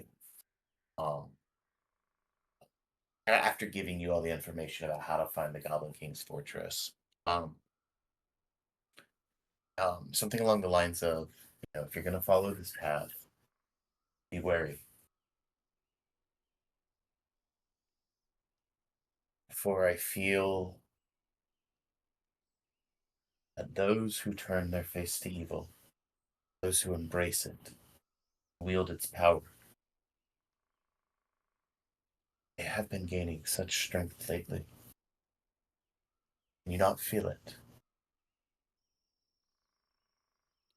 One last nugget, one last warning before leaving you all. And you realize now it's getting a little bit later. It's a bit of twilight in the sky. It's not entirely dark yet, but all of the night bugs and birds are starting to come to life. And you are, I'm sure, much of you feeling a little bit of wear and tear and toil from today's adventure.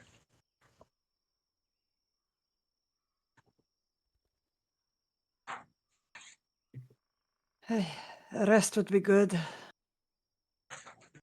Agreed. Right. Do we feel that this open bit is a safe place to camp, or should we go into the cover of the woods a bit more?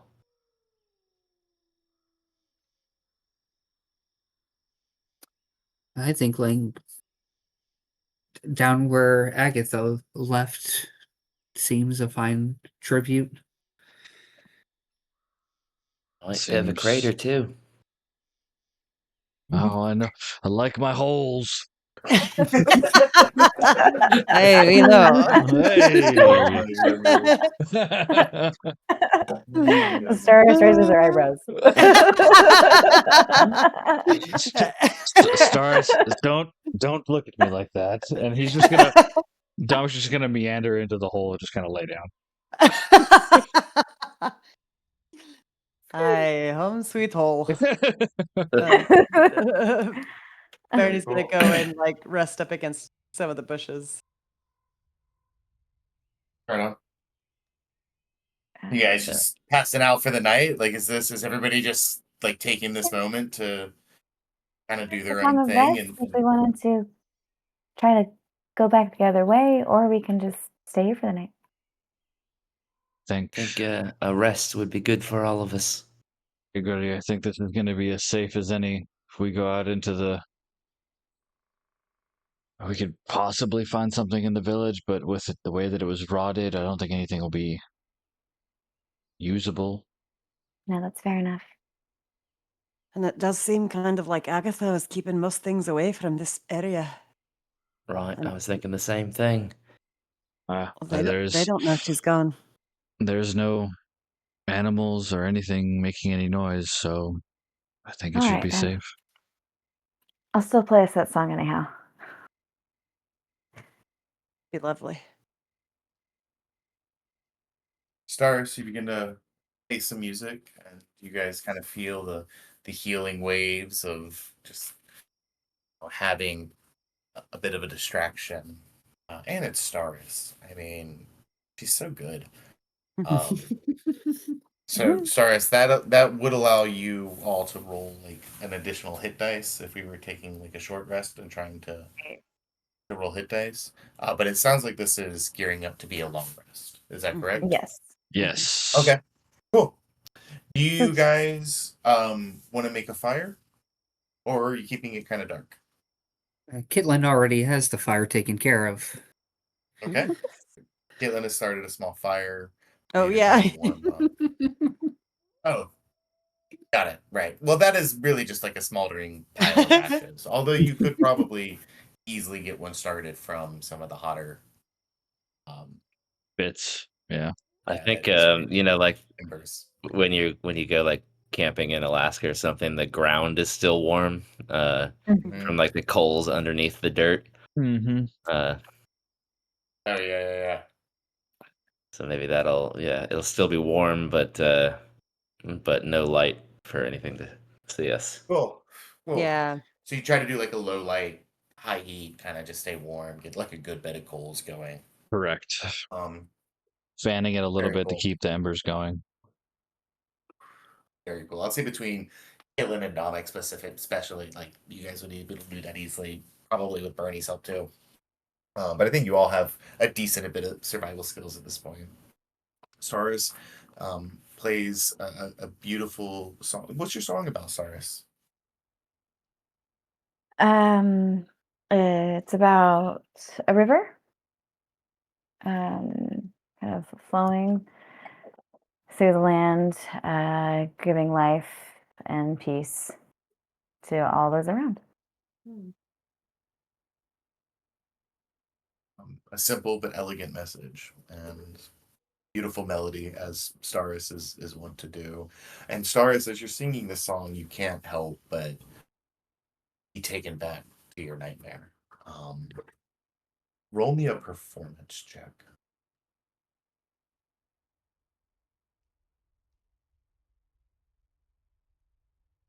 $24. Wow. You Always so were good. unable to play or sing in your dream, and so you kind of put on a bit of a show tonight just to prove you still can.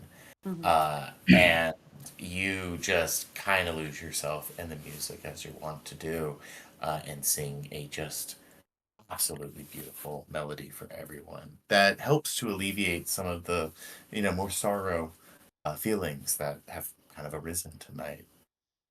And eventually your eyelids start to get heavy. It's pretty dark now. It's getting pretty late. You've had a little bit of food. Pamela's curled up and started snoring, and that gentle snoring is starting to lull you all off to sleep. Is there anything else you would like to do before we begin our long rest? I don't think so. Cool. I might set an alarm. Ah. Okay. You're in a pretty big open space, so where would you like to set the alarm specifically? Around where everyone is sleeping. What's the range? What's like the It's length you can do? it's 20 feet, so I'll get like 20 feet around the campfire Yeah, in its little clearing. see.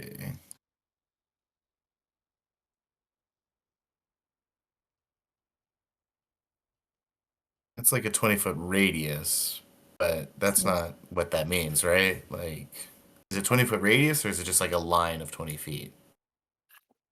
20-foot cube. 20-foot cube. Got it. Cool.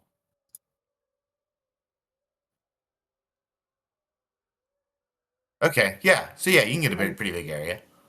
Oh, nice. All right. That feels like huge.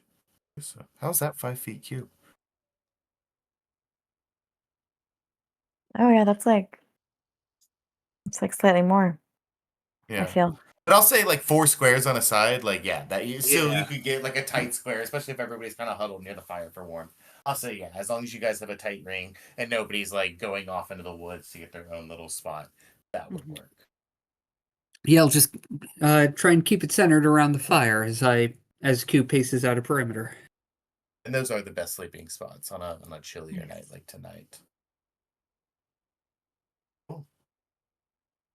One by one, you all. And it'll just be a ding. In your head or out loud? Yeah, in my head. Okay, got it. A little gun shy after the weasel scare. The gopher.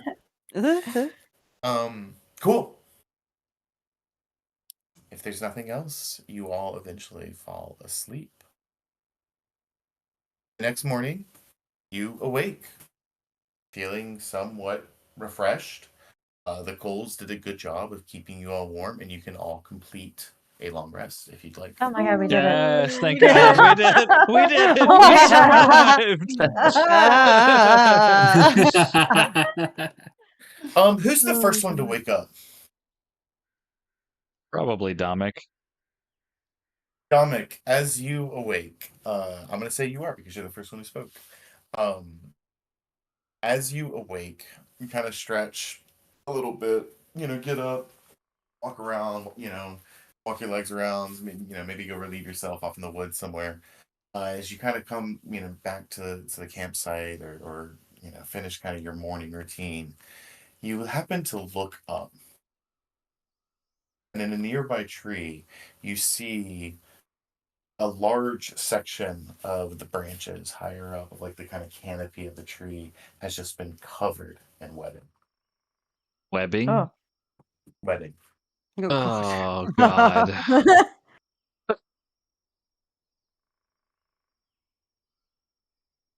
So it's not close. How close is it to us? The webbing. You're maybe like 15 feet away from camp, and you look up, and it's a tree maybe another 25 feet away from you, and we'll say like 15 feet up. I'm gonna look around for some more. Do I see any more? Is it just that tree, or is it looks like it's kind of all around us? Roll me a perception check. Perception. Boop. Not at advantage. Roll. Okay, there's a good roll. You piece of shit. 19. You take a good look around, and you don't see any other webbing. Like, you see a couple of spider webs, but nothing like this. But nothing like this. Okay. Yeah. All right. Well, kind of keep that in the back of my head and start heading back to camp. But now more aware, kind of keeping my head on a swivel. Okay. You all eventually kind of wake up, stretch yourselves out, start to pack your camp up, start to kick the coals out. There's no sign of Agatha. The chill actually is gone in the air. It's actually kind of a pretty little scene, and you can see in like the dead ring overnight where several small sprouts have slowly begun to bloom.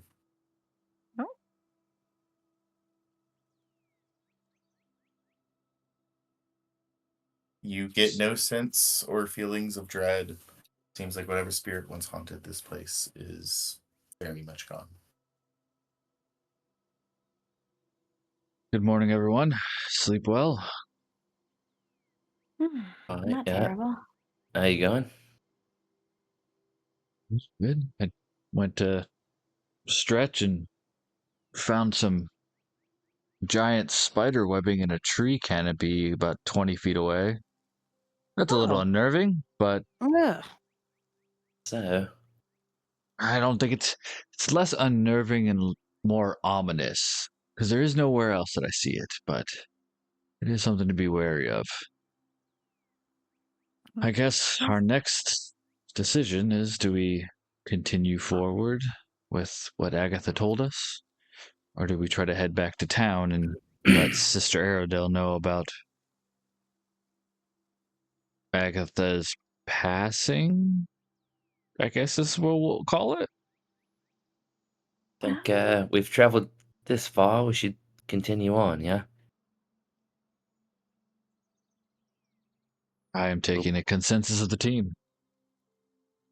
No, I think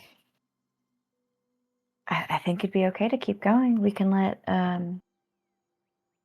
Sister Aerodale know when we get back. Fair enough.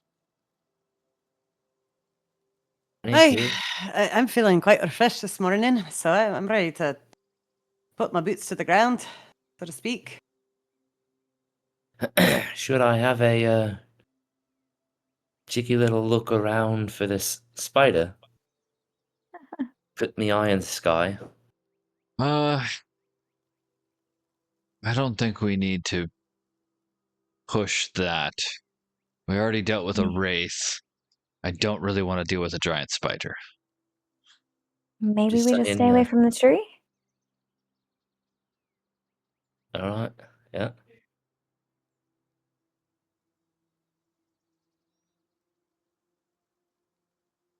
I guess we'll just keep an eye ahead as we go. Yeah, I think that's a good call. We'll just march Well, on. So you guys are Yeah. gonna continue heading deeper into Neverwinter Woods in hopes of finding this bog and the trailblazes left by the various goblin clans to find your way through. That's right. All right. So, You all put Ponyberry in your rear view sights, which don't exist in this world, and march deeper into the woods. You see, after just a few short minutes, the woods very much start to become full of flora and life and vegetation, and become very dense as the trail that kind of led you out to this clearing doesn't really seem to continue much further north, and you really are just kind of trekking through wilderness at this point. Real quick, go ahead and give me a marching order. And whoever is kind of taking point, I want you to make me a survival check. And I know it's getting late. We're going to wrap up real quick, I promise. no worries. Bernie, I think as usual is just going to be like towards the front, but yeah, I think, yeah, just like second maybe in line. Okay. I'll be in the backpack. Maybe, yeah. Backpack. Dom Stars will behind take Bernie? point. Thanks, Tom.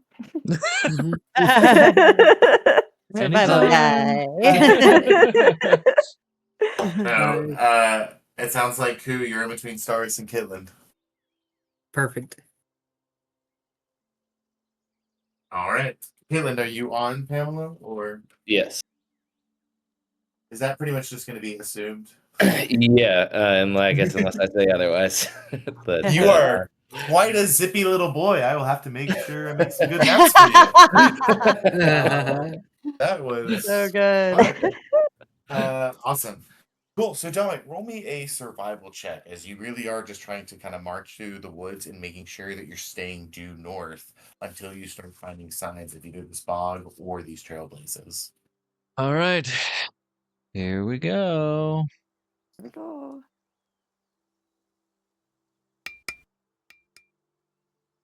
10. You guys march for a couple of hours. It's still morning, but it's getting later morning. And you come across a very obvious campsite. You see where there is a place for a fire pit. Most of the coals are dead, but if you kind of stir it up, you can find some. Like it wasn't really properly put. There's like refuse and like dirty cloths and a little bit of bones and scrap. But you come across what is very obviously a pretty large campsite.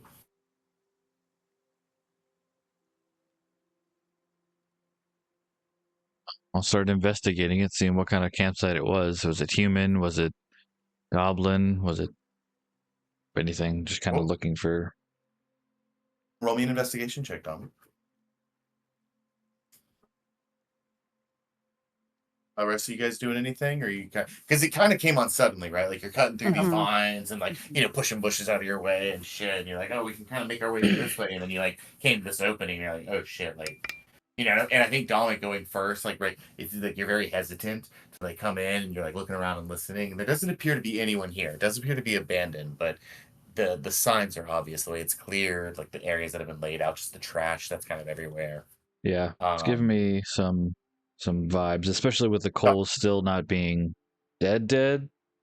Yeah, you So- kind of poke the fire and you see that like maybe someone was here last night, or at least the night before. Stars looks up to the trees just to see if she can see any skulls or anything. Oh, roll me a perception check. I rolled a 12 for investigation. You find a lot of like bones, like it could be from food. You look around, you see some tracks. They look like large wolf tracks. And as you're kind of looking around on the ground, Starius actually walks up next to you, Dominic, and nudges your arm and points up, and you both look up and you see several skulls hanging from one of the trees. And that is where we're gonna end our session tonight. Nice. Hell yes. Dude, we made it. We survived. Oh my Yep. god. Oh, man. That whole fight, I was like, we're gonna die. We're not gonna die. We're gonna die. We're not gonna die. I colored outside of the lines a little bit with that encounter and kind of made up some rules of how things work. All good. So That's sorry if awesome. that got weird, but